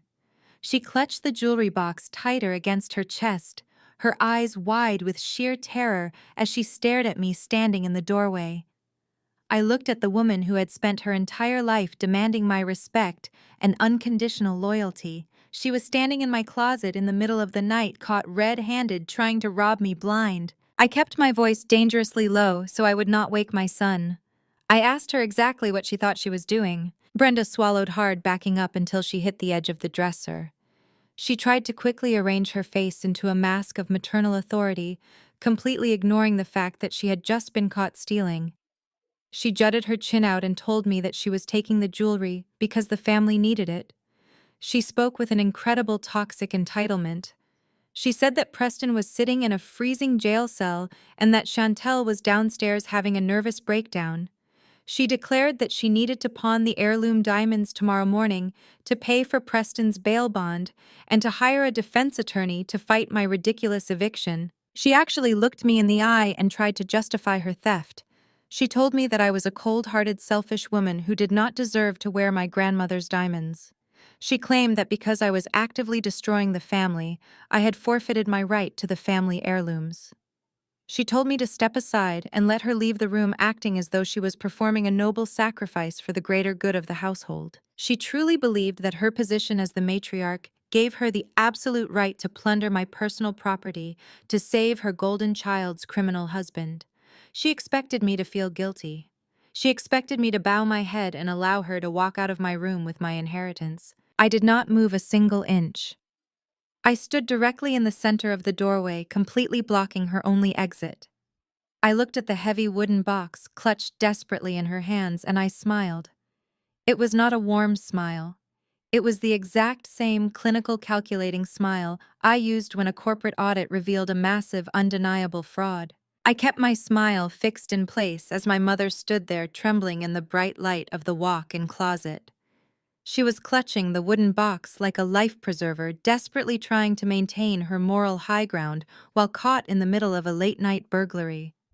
When her initial burst of entitlement failed to make me step aside, she seamlessly transitioned into her secondary weapon. She began to cry. They were not tears of genuine remorse. They were the calculated theatrical tears she had used for decades to manipulate my father to secure sympathy from the church and to excuse every terrible thing my sister had ever done. Brenda let her shoulders slump, her face crumbling into a mask of pure maternal agony. She hugged the jewelry box tighter and began to sob, telling me that I simply did not understand the heavy burden of being a mother to a girl like Chantel. She cried out that Chantel was incredibly fragile. She used that word specifically, weaponizing it as she always did. She claimed that Chantel was delicate, sensitive, and completely unprepared for the harsh realities of the world, especially now that she was pregnant and her husband was sitting in a freezing county jail cell. She looked at me with red, tear-filled eyes and told me that I had always been so tough, so independent, and so incredibly cold-hearted. She said I was a machine who only cared about numbers and property deeds, and that I lacked the basic human empathy required to understand why a mother would do absolutely anything to protect her weakest child. She begged me to just let her walk out the door. She promised she would only pawn the grandmother's necklace, and that she would eventually pay me back once Preston's legal troubles were sorted out, and his non-existent investments paid off. She told me that if I truly loved my family, I would look the other way and let her save my sister from a complete mental collapse. I listened to her entire performance without blinking. I did not feel a single ounce of pity.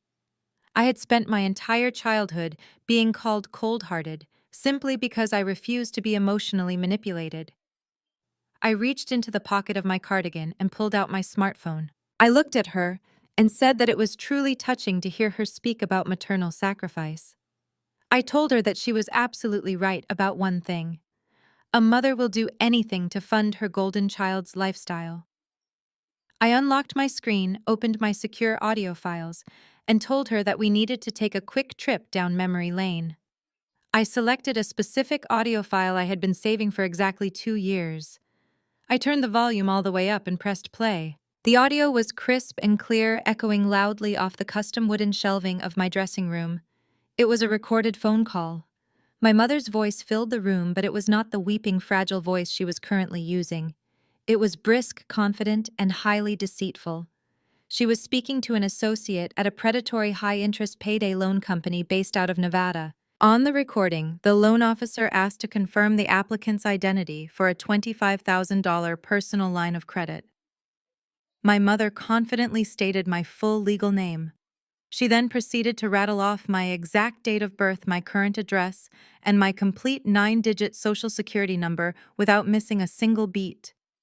The loan officer then asked what the funds would be used for, and my mother cheerfully explained that the money was needed to secure the deposit for a luxury destination wedding in Cabo San Lucas. I paused the recording right there. The silence that followed was deafening. The fake tears completely vanished from my mother's face, replaced by a look of absolute unadulterated horror. She was staring at my phone as if it were a venomous snake. I looked her dead in the eye and explained that as a forensic accountant, I maintain active real-time monitoring on all of my personal credit profiles. I told her that 2 years ago, right when Chantel was bragging to the entire extended family about how Preston was paying for her lavish Mexican beach wedding out of pocket, I received a sudden hard inquiry alert on my credit report. I investigated the ping, contacted the predatory lender directly, and legally obtained the verification recording under the guise of an active identity theft investigation. I took a step closer to her, invading her space, just as she had invaded my private sanctuary. I told her that she had actively tried to commit federal identity theft, attempting to saddle me with a $25,000 high-interest loan that would have absolutely ruined my credit, all so her fragile daughter could have ice sculptures and imported champagne on a beach in Mexico. I told her that the only reason she was not standing in a courtroom facing felony fraud charges 2 years ago was because I had personally intervened, canceled the application, and chosen to keep her dirty little secret to protect my father's fragile heart. My mother opened her mouth, but no sound came out. She was hyperventilating, her chest rising and falling rapidly. The illusion of the noble self-sacrificing mother had just been completely incinerated. She was exposed for exactly what she was. A common thief who was perfectly willing to destroy one daughter's future to fund the other daughter's delusions. She looked down at the heavy wooden jewelry box in her hands. In her desperate, panicked mind, she thought this box was her only remaining ticket out of the nightmare she was currently trapped in. She gripped the brass latch tightly, her knuckles white. She looked back up at me, her eyes darting wildly, silently calculating if she could somehow push past me and run down the stairs with the diamonds before I could stop her. I saw the desperate calculation in her eyes. I smiled again, a slow, dark smile that made her freeze in place. I raised my hand and gestured toward the box. I told her to go ahead and open it. I said that if she was truly willing to commit a burglary in my house after getting caught committing identity theft on tape, she should at least check the merchandise first. Brenda stared at me suspiciously. Her shaking fingers fumbled with the small brass latch. She flipped the heavy wooden lid open. Inside, resting on the faded blue velvet lining, were the familiar pieces: the heavy gold chain, the large diamond solitaire ring, and the glittering emerald earrings. To the untrained eye, they looked exactly like the priceless family heirlooms my grandmother had worn for decades. My mother let out a small breath of relief seeing that her prize was still intact. I completely shattered her relief with my next sentence. I told her that they were exceptionally good replicas. I explained that I had contracted a specialized jeweler in downtown Seattle to recreate my grandmother's entire collection using gold-plated brass and high-grade cubic zirconia. I told her that the entire box she was holding so desperately was worth absolutely nothing. My mother's eyes widened in shock.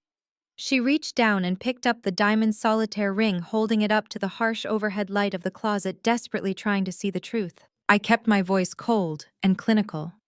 I explained that I had known exactly who she was the moment I caught her trying to steal my identity 2 years ago. I knew that living in this house with a family of financial parasites meant nothing I owned was truly safe. So 6 months ago, when I noticed Preston lingering a little too closely around my private rooms, I packed up the real diamonds, the real gold, and the genuine emeralds. I drove them down to a secure, climate-controlled vault at my private bank, where they currently sat behind 2 feet of solid steel and a biometric security system. I looked at the woman who had brought me into this world.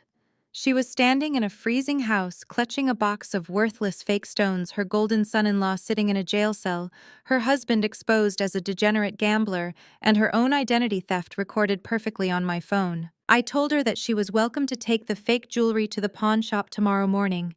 I said the broker might give her $50 for the cubic zirconia, which would barely cover the cost of a taxi ride to the county jail to visit Preston. I finally stepped aside, leaving the doorway completely open.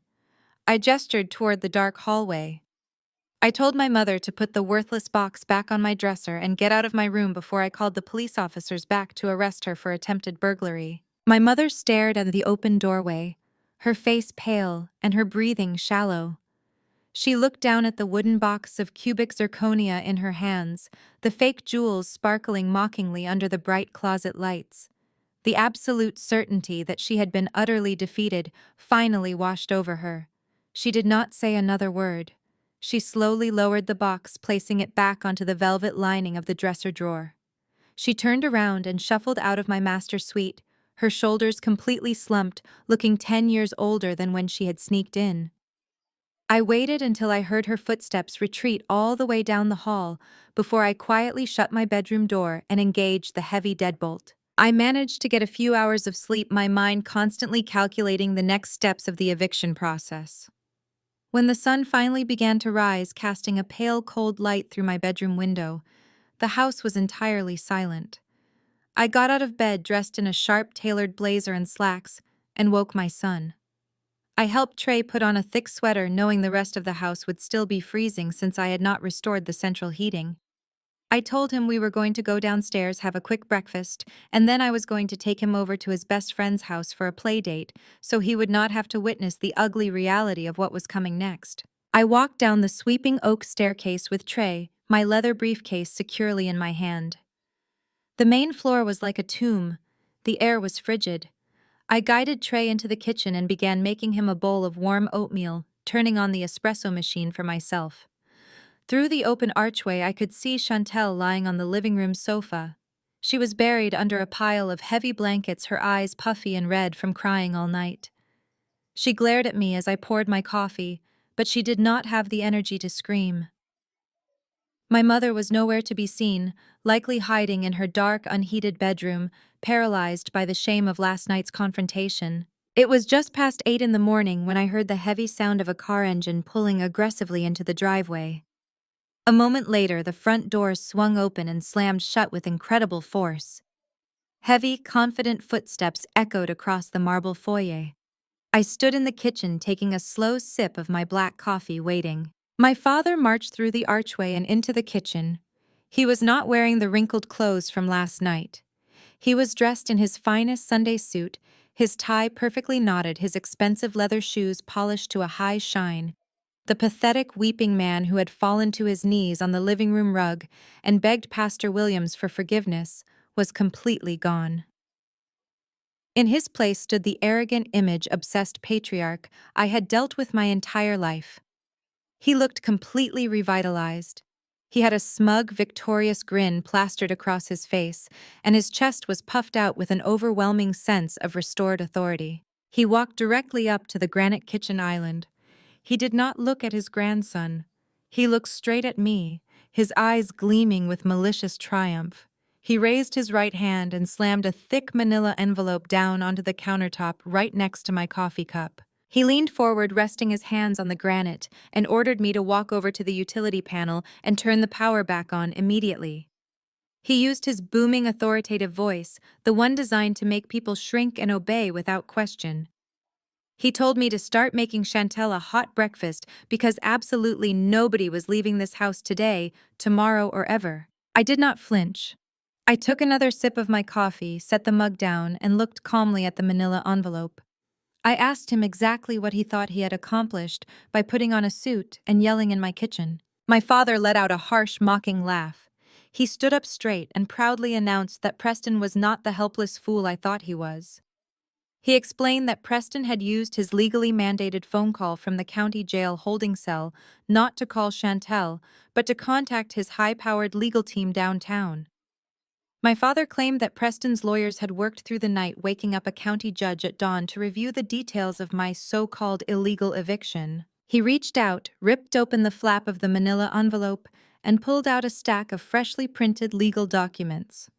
He slapped them down on the counter, spreading them out so I could see the blue county court stamps and the judge's signature at the bottom. My father pointed a triumphant finger at the paperwork and declared that Preston's lawyer had found a massive legal loophole. He told me that I had made a fatal mistake by trying to throw a pregnant woman out into the cold.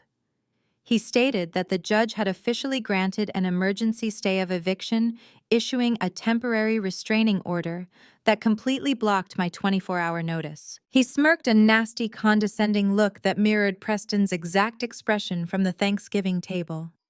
He leaned in close and told me that the law protects vulnerable tenants from predatory landlords.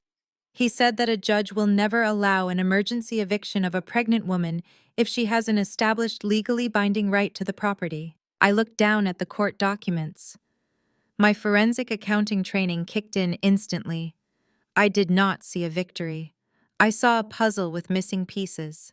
I kept my voice perfectly level and asked him what established right he was talking about, considering none of them had ever signed a lease or paid a single dime in rent to my commercial trust. My father's smile grew even wider, stretching across his face in a display of pure toxic arrogance. He told me that I must have forgotten the paperwork I signed when I bought the house. He confidently declared that Preston had filed a certified copy of the lifetime lease agreement I had authorized for Chantel 3 years ago. He claimed that the document guaranteed Chantel and her family the absolute right to reside in the east wing of the estate, rent-free for the rest of her natural life, and that no landlord, not even the property owner, could override a lifetime residential lease without a massive years-long legal battle in the state Supreme Court. I stared at him in complete silence. My mind processed his words with clinical precision. I had never drafted a lifetime lease. I had never signed a lifetime lease. I had specifically established the blind trust to ensure that absolutely no one in my family had any legal claim or documented right to the property. There was no paperwork. There were no agreements. The realization hit me like a bolt of lightning, sharp and perfectly clear. Preston had not called a high-powered corporate lawyer from his jail cell. He had called a cheap, shady bail bondsman or a corrupt paralegal. More importantly, Preston had somehow managed to digitally fabricate a commercial lease agreement complete with my forged signature and my trust's corporate information. He had submitted a completely fraudulent manufactured document to a sitting county judge to secure this emergency injunction. My father was standing in my kitchen gloating over what he believed was a masterstroke of legal genius. He was entirely oblivious to the fact that he was proudly holding the physical evidence of a massive federal crime. He tapped his finger against the forged document. He told me that I was completely trapped. He said that if I tried to lock the doors, cut the water, or call the police to remove them tonight, the officers would arrest me for violating a direct court order. He commanded me to hand over the administrative passwords for the smart home system right this second. He thought he had outsmarted me. He thought he had used the legal system to put the ungrateful, rebellious daughter back in her rightful place at the bottom of the family hierarchy. I looked from the forged documents up to my father's smug, triumphant face. I did not feel defeated. I felt the cold, thrilling certainty of an absolute checkmate. I picked up my coffee mug, taking one final leisurely sip before preparing to burn their entire fabricated world completely to the ground. I set my coffee mug down on the cool granite countertop and reached out to pick up the stack of legal documents my father had just slapped in front of me. I did not snatch them angrily.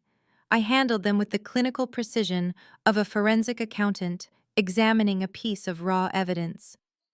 My father stood on the other side of the kitchen island, his arms crossed over his chest, a smug grin plastered across his face. He truly believed he was watching my absolute defeat. I scanned the first page of the supposed lifetime lease agreement.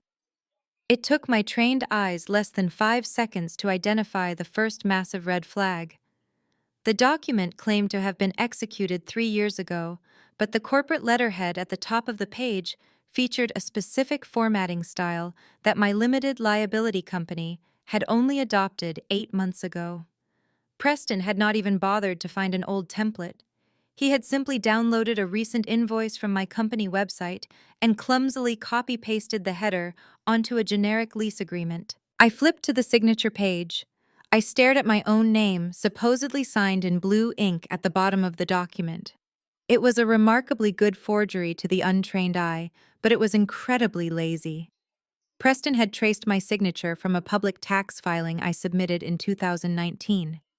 I knew this because in 2019, my pen had slipped slightly on the final letter of my last name, creating a tiny, distinct loop that I never repeated again. Preston had copied the error perfectly. Furthermore, the notary seal stamped next to my fake signature belonged to a public notary whose license had officially expired 4 years ago. I knew that because she was the woman who originally notarized the blind trust, and she had retired and moved to Florida shortly after. Preston had not just forged a simple document. He had committed perjury, manufactured fraudulent commercial records, and submitted them to a sitting county judge to secure a court order under completely false pretenses. He had crossed the line from a desperate family dispute straight into severe federal felony territory. My father leaned across the counter, completely misinterpreting my silence. He told me that I could stare at the papers all day long, but it would not change the fact that I was legally paralyzed. He commanded me to hand over the smart home passwords again, warning me that if the house was not fully heated within the next 10 minutes, he was going to call the police and have me arrested for violating the emergency injunction. I looked up from the forged papers. I did not argue with him. I did not point out the retired notary or the copied signature. Explaining the law to a man who lived entirely in delusion was a complete waste of my breath. I neatly tapped the edges of the forged documents against the granite countertop, aligning the pages perfectly. I slid them back into the manila envelope. I handed the envelope back to my father. I kept my voice incredibly calm, completely devoid of any anger or panic. I told him that he was right. I said that if a judge had signed the emergency stay, then my hands were officially tied. I told him to go ahead and make himself comfortable and that I would go upstairs and adjust the climate controls right away. My father let out a loud, booming laugh of pure triumph. He snatched the envelope from my hand, his chest puffing out even further. He told me it was about time I learned my place and respected the hierarchy of this family. He turned his back on me and confidently marched out of the kitchen, heading toward the living room to deliver the glorious news of his victory to my mother and Chantel. I did not go to the smart home control panel. I walked straight up the stairs, went into my private home office, and locked the heavy solid wood door behind me. I sat down at my glass desk and opened my secure encrypted work laptop. As a licensed forensic accountant, I had direct access to reporting channels that the average citizen did not even know existed. I was not going to waste my time calling a local family attorney to fight a temporary restraining order in county civil court. That would take weeks, and it would give Preston time to cover his tracks or flee the state. I was going to use the nuclear option. I pulled up the encrypted digital dossier I had received from my private investigator last night. I arranged the files meticulously on my dual monitors. On the left screen, I had the undeniable proof that Preston had drained my father's retirement accounts to cover illegal cryptocurrency margin calls. On the right screen, I uploaded high-resolution scans of the forged lifetime lease agreement my father had just proudly handed me. I picked up my office phone and dialed a direct, unlisted number for the Criminal Investigation Division of the Internal Revenue Service. I did not get a receptionist or an automated menu.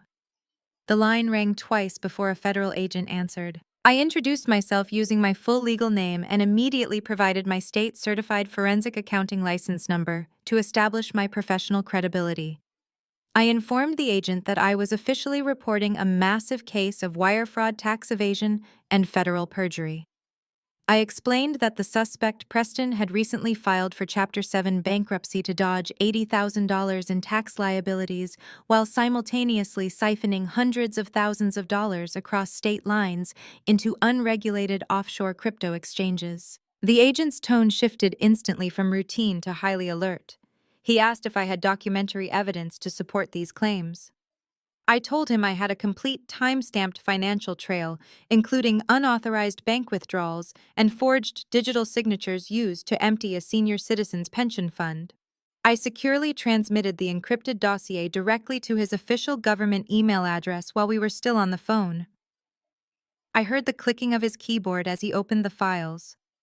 Within 60 seconds, the agent confirmed that the documentation was more than enough to trigger an immediate catastrophic federal audit and a potential flight risk detention. But I was not finished.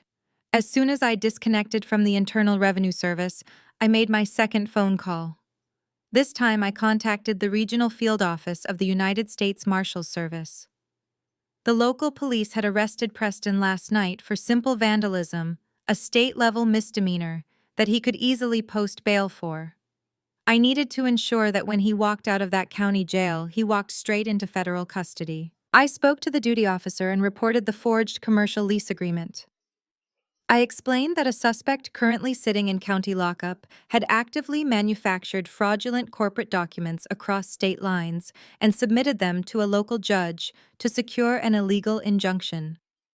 Because my limited liability company was registered in Delaware and the property was located here, his forgery constituted a federal crime of interstate commerce manipulation. I provided the duty officer with Preston's exact location at the county detention center. I informed them that his bail hearing was likely scheduled for this morning and that if they did not intercept him, a major flight risk, involved in a massive wire fraud investigation, would be released back onto the streets. The duty officer took down every single detail, confirming that they were cross-referencing my report with the active fraud investigation I had just initiated with the IRS. They assured me that agents were being dispatched immediately to coordinate with the local county sheriff. I hung up the phone and leaned back in my ergonomic leather chair. The house below me was completely quiet. My father was probably sitting in the freezing living room right now, holding his forged court order, fully believing he had secured his kingdom for the rest of his life. He had no idea that I had just weaponized the entire federal government against his golden son-in-law. I looked at the digital clock on my computer monitor. It was exactly 9 in the morning. Preston was a man who loved to manipulate numbers and legal documents to destroy other people. Now he was about to find out what happens when you try to forge documents against a woman whose entire career is built on burying financial criminals under a mountain of undeniable proof. I simply had to wait for the moving trucks to arrive. I spent the rest of the day barricaded in my home office, ignoring the heavy pounding on my door, as my father demanded I restore the central heating and hand over the smart home administrative passwords. I let them suffer through another freezing night. By the time the sun rose the following morning, the atmosphere inside the house was a volatile mixture of bitter cold and toxic arrogance. My father had managed to scrape together enough cash from a high-interest title loan to bail Preston out of the county jail late the previous afternoon. When Preston had returned to the house, he looked entirely pathetic, smelling of cheap institutional soap and covered in soot from the electrical fire. But the moment my father showed him the forged court injunction, Preston's insufferable condescending confidence had instantly returned. They had spent the entire night huddled in the freezing living room, wrapped in thick blankets, loudly making plans for how they were going to completely remodel my master suite once the courts forced me out. I stood by the large bay window in my bedroom, sipping a fresh cup of coffee, looking out over the frost-covered front lawn. I was waiting for the exact sequence of events I had orchestrated to finally unfold. Exactly at 9 o'clock, the deep vibrating rumble of a heavy diesel engine shook the quiet suburban street. A massive 26-foot commercial moving truck turned slowly into my long driveway. The air brakes hissed loudly as the heavy vehicle rolled to a stop right in front of the main portico, completely blocking the front entrance of the estate. Two burly movers in matching uniforms jumped out of the cab and lowered the heavy steel ramp at the back of the truck. Hearing the commotion, my family immediately rushed out of the house and gathered on the front porch. I picked up my leather briefcase, walked calmly down the stairs, and stepped out the front door to join them in the freezing morning air. My father was wearing his expensive winter coat over his pajamas, his arms crossed tightly over his chest. When he saw the moving truck, his face broke into a massive triumphant grin. He turned to look at me, letting out a loud, booming laugh that echoed across the frost-covered lawn. He proudly declared that it was incredibly smart of me to finally accept reality and surrender. He pointed a gloved finger at the moving truck and told me to instruct the workers to start packing up the master suite immediately. He bragged to my mother and Chantel, saying that the sheer power of the legal system had finally put the ungrateful daughter right back in her place. He told me that if I hurried up and cleared my belongings out by noon, he might generously decide not to press charges against me for shutting off the power to the guest wing. Preston stepped forward, standing shoulder to shoulder with my father. He shoved his hands into his pockets and gave me that familiar, sickeningly smug smirk. He used his soft, patronizing corporate voice, telling me that fighting against real wealth and real legal power was a game I was never going to win. He told me to consider this a harsh but necessary life lesson in respecting the family hierarchy. Chantel chimed in from the doorway, whining that the movers needed to be extremely careful not to scratch the hardwood floors because her imported Italian cribs were scheduled to be delivered by the end of the week. I stood on the porch feeling the cold wind against my face and took a slow sip of my coffee. I looked at the four of them, completely blinded by their own delusion, celebrating a victory built entirely on a forged piece of paper. I kept my voice perfectly level and completely devoid of emotion. I told my father that the moving truck was not here for me. I reminded him that I had issued a 24-hour eviction notice on Thanksgiving, and since they had flatly refused to pack their own bags, I had hired a professional crew to haul their garbage to the curb. My father scoffed loudly, rolling his eyes as if I were a stubborn child throwing a pointless tantrum. He reached into his coat pocket and pulled out the manila envelope containing the forged lifetime lease and the fake emergency injunction. He shook the envelope aggressively in my direction. He yelled that I was completely delusional, reminding me that he had a signed order from a county judge that made them legally untouchable. I did not answer him. I simply looked past his shoulder, staring straight down the length of the driveway. Directly behind the massive moving truck, three unmarked heavy-duty black SUVs turned aggressively off the main street. They did not park neatly. They swerved onto the frost-covered grass, completely boxing the moving truck in and blocking any possible exit from the property. The smug laughter instantly died in my father's throat. Preston froze, his arrogant smirk melting off his face like hot wax. Hidden red and blue strobe lights suddenly flared to life inside the grilles and windshields of the black vehicles, casting harsh, flashing shadows across the front of the house. The heavy doors of the SUVs flew open in perfect unison. A dozen men and women stepped out into the freezing air. They were not local beat cops responding to a noise complaint. Half of them were wearing heavy tactical vests with the words U.S. Marshal printed in bold yellow letters across their chests. The others were dressed in sharp, nondescript business suits, wearing badges on heavy silver chains around their necks that identified them as special agents for the Criminal Investigation Division of the Internal Revenue Service. Pulling up right behind the federal convoy were two marked county sheriff cruisers, bringing the local authorities to assist in the federal raid. The absolute shock that washed over my family was visceral. My mother let out a terrified gasp, stumbling backward until she hit the brick wall of the house. Chantel clamped a hand over her mouth, her eyes wide with unadulterated panic, as heavily armed federal agents quickly secured the perimeter of the driveway. My father, completely unable to process the total collapse of his reality, desperately tried to maintain his patriarchal authority. He stepped off the porch and walked toward the approaching agents, waving the manila envelope in the air. He put on his best community leader voice, attempting to take control of the situation. He loudly announced to the federal marshals that there had been a terrible misunderstanding. He claimed that he was the head of the household and that he had a valid court order protecting his family from an illegal eviction. He pointed an accusing finger back at me, telling the agents that they needed to arrest me for harassing his pregnant daughter. The lead federal marshal, a broad-shouldered man with cold, unblinking eyes, did not even slow his pace. He walked right past my father as if he were entirely invisible, completely ignoring the forged documents waving in the air. The marshal stopped at the bottom of the porch stairs. He looked directly past Chantel. He looked directly past my weeping mother.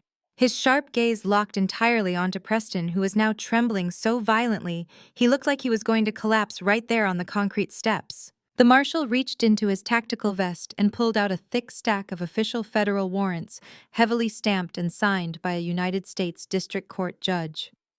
The smugness, the arrogance, and the entitlement that had fueled my family's abuse for decades vanished completely into the freezing morning air, replaced by the crushing, undeniable weight of absolute ruin. The lead federal marshal looked directly at Preston, his voice cutting sharply through the cold morning air. He stated Preston's full legal name and announced that he was being placed under federal arrest for multiple counts of wire fraud, tax evasion, and interstate financial crimes. Preston stumbled backward, his designer shoes slipping slightly on the frost-covered concrete. He raised his hands in a frantic defensive gesture, stammering that there was a massive mistake. He pointed a shaking finger at my father, desperately telling the marshal that they had a signed court order from a county judge that proved this was all just a local civil dispute over property. My father, still clinging to his delusion, aggressively shoved the manila envelope toward the federal agent.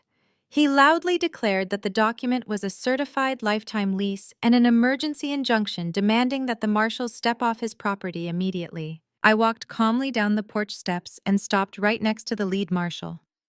I looked at my father and gently pulled the manila envelope from his trembling grip. I handed the documents directly to the federal agent. I kept my voice clinical and precise, perfectly suited for an active crime scene. I informed the marshal that the suspect had manufactured those documents less than 12 hours ago. I explained that Preston had digitally copied my signature from a 2019 tax filing, complete with a distinct pen slip on the final letter of my last name. I then pointed to the notary stamp at the bottom of the page. I told the federal agents that the notary public listed on that document had officially retired and surrendered her license 4 years ago, making the seal a complete fabrication. The lead marshal inspected the paperwork for exactly 3 seconds before nodding to his partner. The second agent immediately pulled a clear plastic evidence bag from his tactical vest and sealed the forged injunction inside. The marshal looked at Preston and stated that forging a commercial lease to manipulate a county judge was a severe federal offense, adding perjury and manufacturing fraudulent documents to his rapidly growing list of felony charges. Preston's mouth opened and closed silently. He looked like a fish suffocating on dry land. The absolute reality of federal prison was staring him right in the face. Chantel completely broke down. She grabbed Preston's arm, sobbing hysterically, begging him to say something to fix this. She cried out that they were wealthy investors, that they had a baby on the way, and that they needed to call their corporate lawyers downtown. She turned her tear-streaked face toward me and screamed that I was ruining her perfect life out of pure jealousy. I looked at my sister. For 32 years, she had paraded around acting as though she were inherently better than me, funded entirely by my parents' favoritism and her husband's lies. It was time to completely dismantle her fake reality. I told Chantel that her perfect life did not actually exist. I kept my tone perfectly even, delivering the facts with the surgical precision of an audit report. I told her that her husband was not a wealthy tech investor. He was a broke, desperate con artist who had filed for bankruptcy to avoid paying his taxes. Chantel shook her head violently, refusing to believe it. She yelled that I was a liar and that Preston had hundreds of thousands of dollars tied up in secure crypto portfolios. I took a step closer to her. I told her that Preston did have hundreds of thousands of dollars at one point, but none of it belonged to him. I explained that my private investigator and the Internal Revenue Service had spent the entire morning tracking Preston's offshore accounts. I dropped the final devastating bomb right on top of her. I told Chantel that 6 months ago, when Preston's crypto margins completely collapsed, he did not just drain our father's retirement fund. He went looking for more capital to burn. I looked her dead in the eye and informed her that Preston had secretly taken out a $400,000 second mortgage entirely in her name. Chantel stopped crying instantly. The air was completely sucked out of her lungs. She stared at me, her eyes wide with unadulterated horror. I did not let her look away. I told her that Preston had forged her signature on the loan applications using her clean credit history to secure the massive debt. He had funneled every single penny into his failing investments, and he had lost absolutely all of it. I told Chantel that she did not own imported Italian cribs or custom nursery furniture. She owned nearly $500,000 in fraudulent federal debt, and her credit score was completely ruined for the rest of her natural life. Chantel slowly turned her head to look at her husband. Preston could not even meet her gaze. He stared at the frost-covered grass, his shoulders hunched, his silence serving as an absolute undeniable confession. My mother let out a loud, agonizing wail. Brenda rushed forward, wrapping her arms protectively around Chantel. She glared at Preston with pure venom, screaming that he was a monster for destroying her beautiful daughter's future.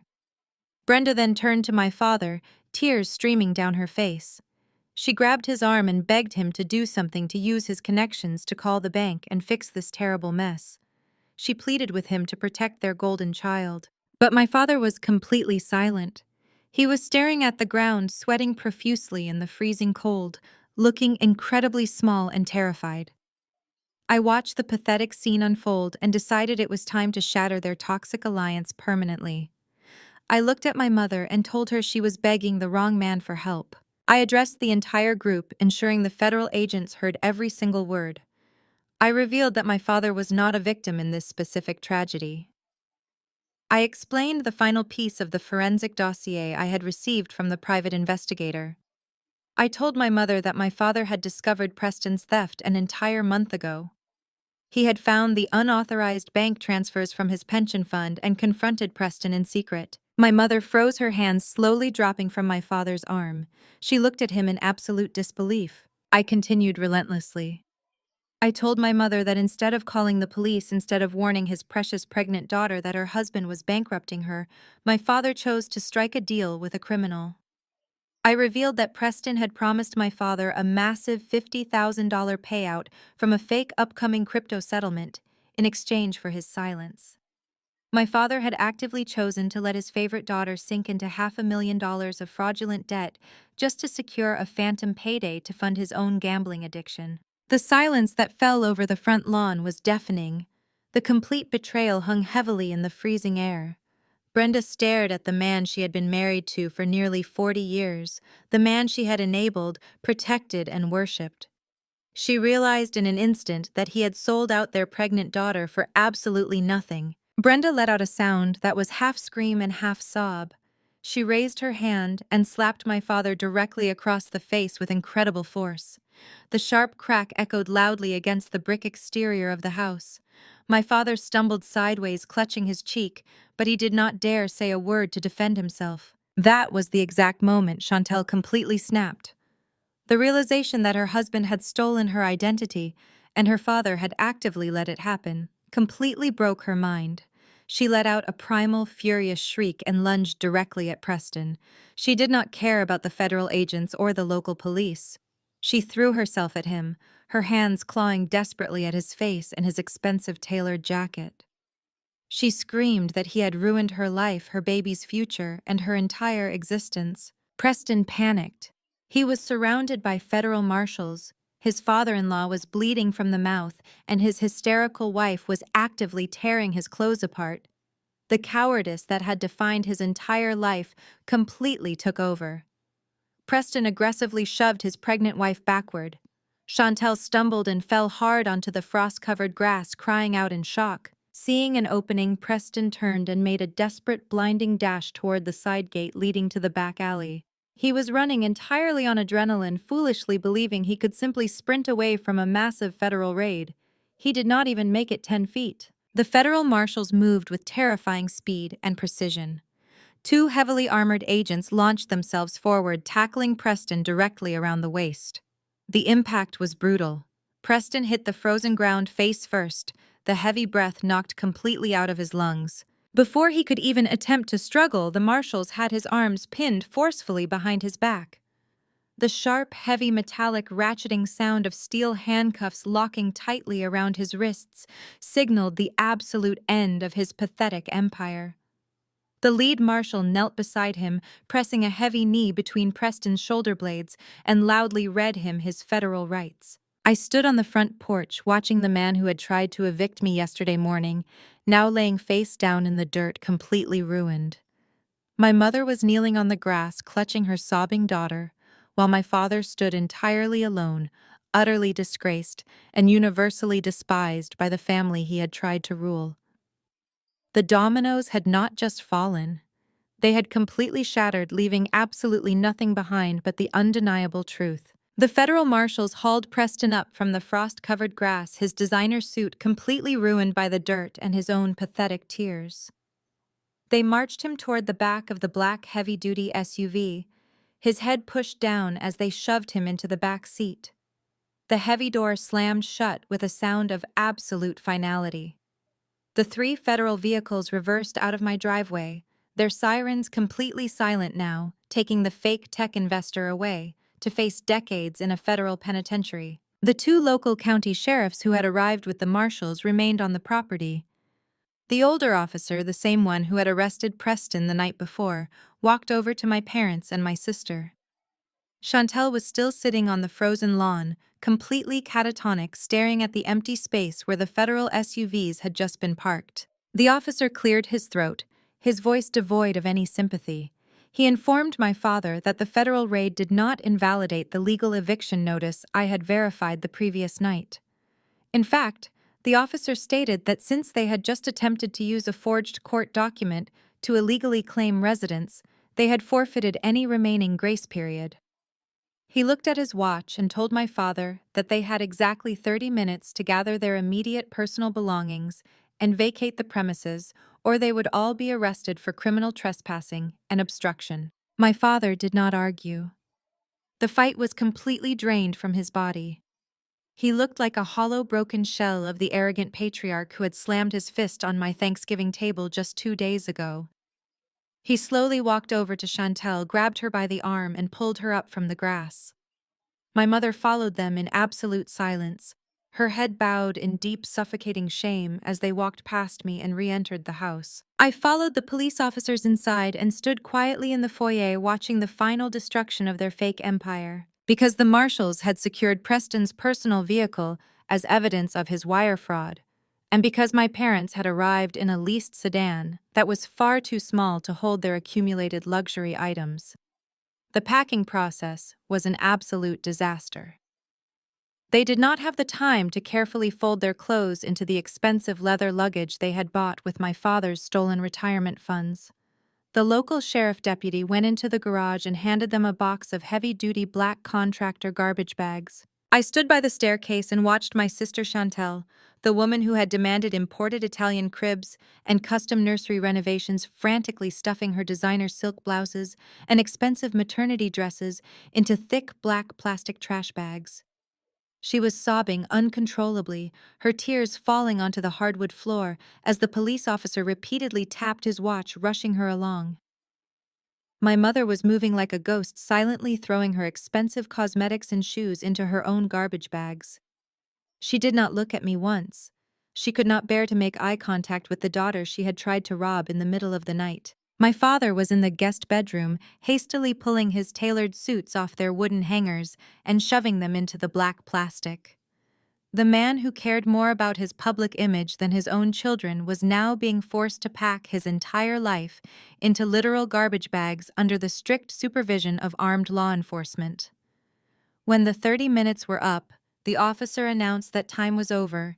He ordered them toward the front door. They dragged their heavy black bags down the hallway, the plastic scraping loudly against the expensive floors. They looked like refugees fleeing a disaster zone of their own making.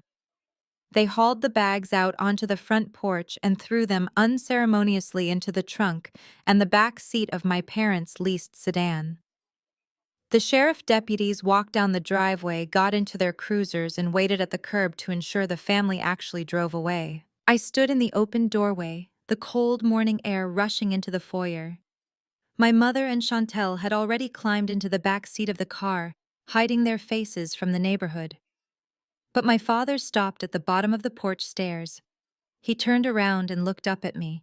He was desperate. He had lost his money, his reputation, his son-in-law, and his power. He needed one last attempt to regain some semblance of control.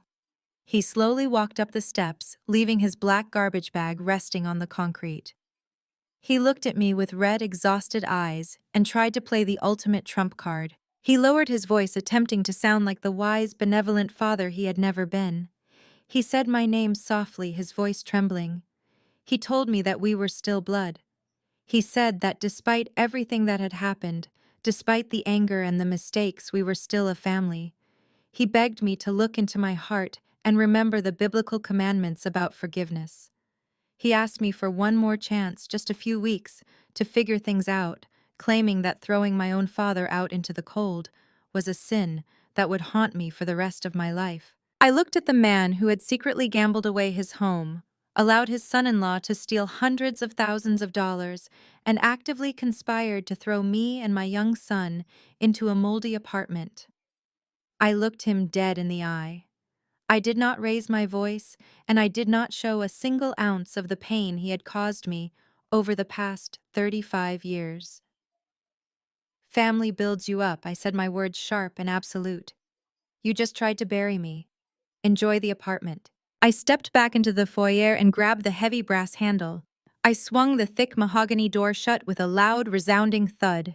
I reached up and turned the heavy steel deadbolt, locking them out of my life permanently. The silence that instantly swallowed the house was profound. It was not the tense, suffocating silence of walking on eggshells around toxic people. It was a pure, unadulterated peace. I stood in the foyer for a long moment, listening to the muffled sound of my father's car engine starting outside, followed by the crunch of tires rolling down the driveway and fading away down the street. I let out a long, deep breath. The massive weight that had been sitting on my chest since I was a little girl finally evaporated. I walked straight into the kitchen, the room where the initial Thanksgiving ambush had taken place. I walked past the dining table, ignoring the spot where Preston had slid his fake eviction notice. I opened the wine fridge, pulled out a bottle of expensive red wine, and poured myself a generous glass. I took a slow sip, letting the rich flavor ground me in the present moment. I pulled out a chair and sat down at the table, completely alone in my massive, quiet estate. A few minutes later, I heard the soft padding of small feet on the staircase. I turned around and saw my son Trey standing in the archway of the kitchen. He was holding his favorite stuffed bear, his wide brown eyes looking around the empty main floor. He walked over to me, looking up with a hesitant, hopeful expression. He asked me if the loud people were gone forever. I set my wine glass down, reached out, and pulled my beautiful son into a tight, fierce hug. I buried my face in his shoulder, breathing in the scent of his hair. I told him yes. I assured him that the loud people were gone, that nobody was ever going to yell in our house again, and that we were completely safe. Trey smiled a genuine, relaxed smile and wrapped his small arms around my neck. Sitting there with my son, the reality of what I had just accomplished fully settled into my mind. As a Black woman, I had been conditioned my entire life to carry the absolute heaviest burdens without ever showing a single crack. Society and culture had constantly demanded that I be the strong one, the resilient one, the one who absorbs the trauma and keeps the family together at all costs. We are taught that loyalty to our bloodline is absolute, even when that bloodline is actively bleeding us dry. We are expected to protect toxic men, to excuse enabling mothers, and to suffer in complete silence so that the facade of the unbroken Black family remains intact for the church and the community. But true strength is not quietly enduring abuse. True strength is refusing to be a human shield for other people's destructive choices. I realized that my father's gambling, my mother's manipulation, and my sister's insufferable vanity were a generational curse that had been passed down through decades of unchecked dysfunction. If I had bowed my head at that Thanksgiving dinner, if I had packed my bags and moved into that moldy apartment to keep the peace, I would have simply handed that exact same curse down to my son. I would have taught Trey that our worth is conditional and that our boundaries do not matter. I refused to let that happen. I chose my peace over their pride. I chose my son's future over my parents' toxic legacy. Breaking a generational curse is incredibly violent. It looks exactly like federal marshals on your front lawn and your family packing their belongings into black garbage bags. It requires you to be the villain in their narrative so you can be the hero in your own. And sitting in my quiet, safe, completely secure home, I knew I would gladly play the villain 1,000 times over to protect the sanctuary I had built. The greatest lesson I learned from this entire ordeal is that shared DNA does not obligate you to endure endless abuse. For too long, I believed that being a strong Black woman meant silently carrying the weight of my family's toxic dysfunction just to keep the peace. But I finally realized that accepting their disrespect would only pass that terrible generational curse down to my own son. True strength is not suffering in silence. True strength is having the courage to protect your peace, even if it means becoming the villain in their false narrative. You have the absolute right to change the locks on anyone who threatens your sanctuary. If you have ever had to set hard boundaries to protect your peace from toxic family members, share your story in the comments below, and please hit the subscribe button for more empowering content.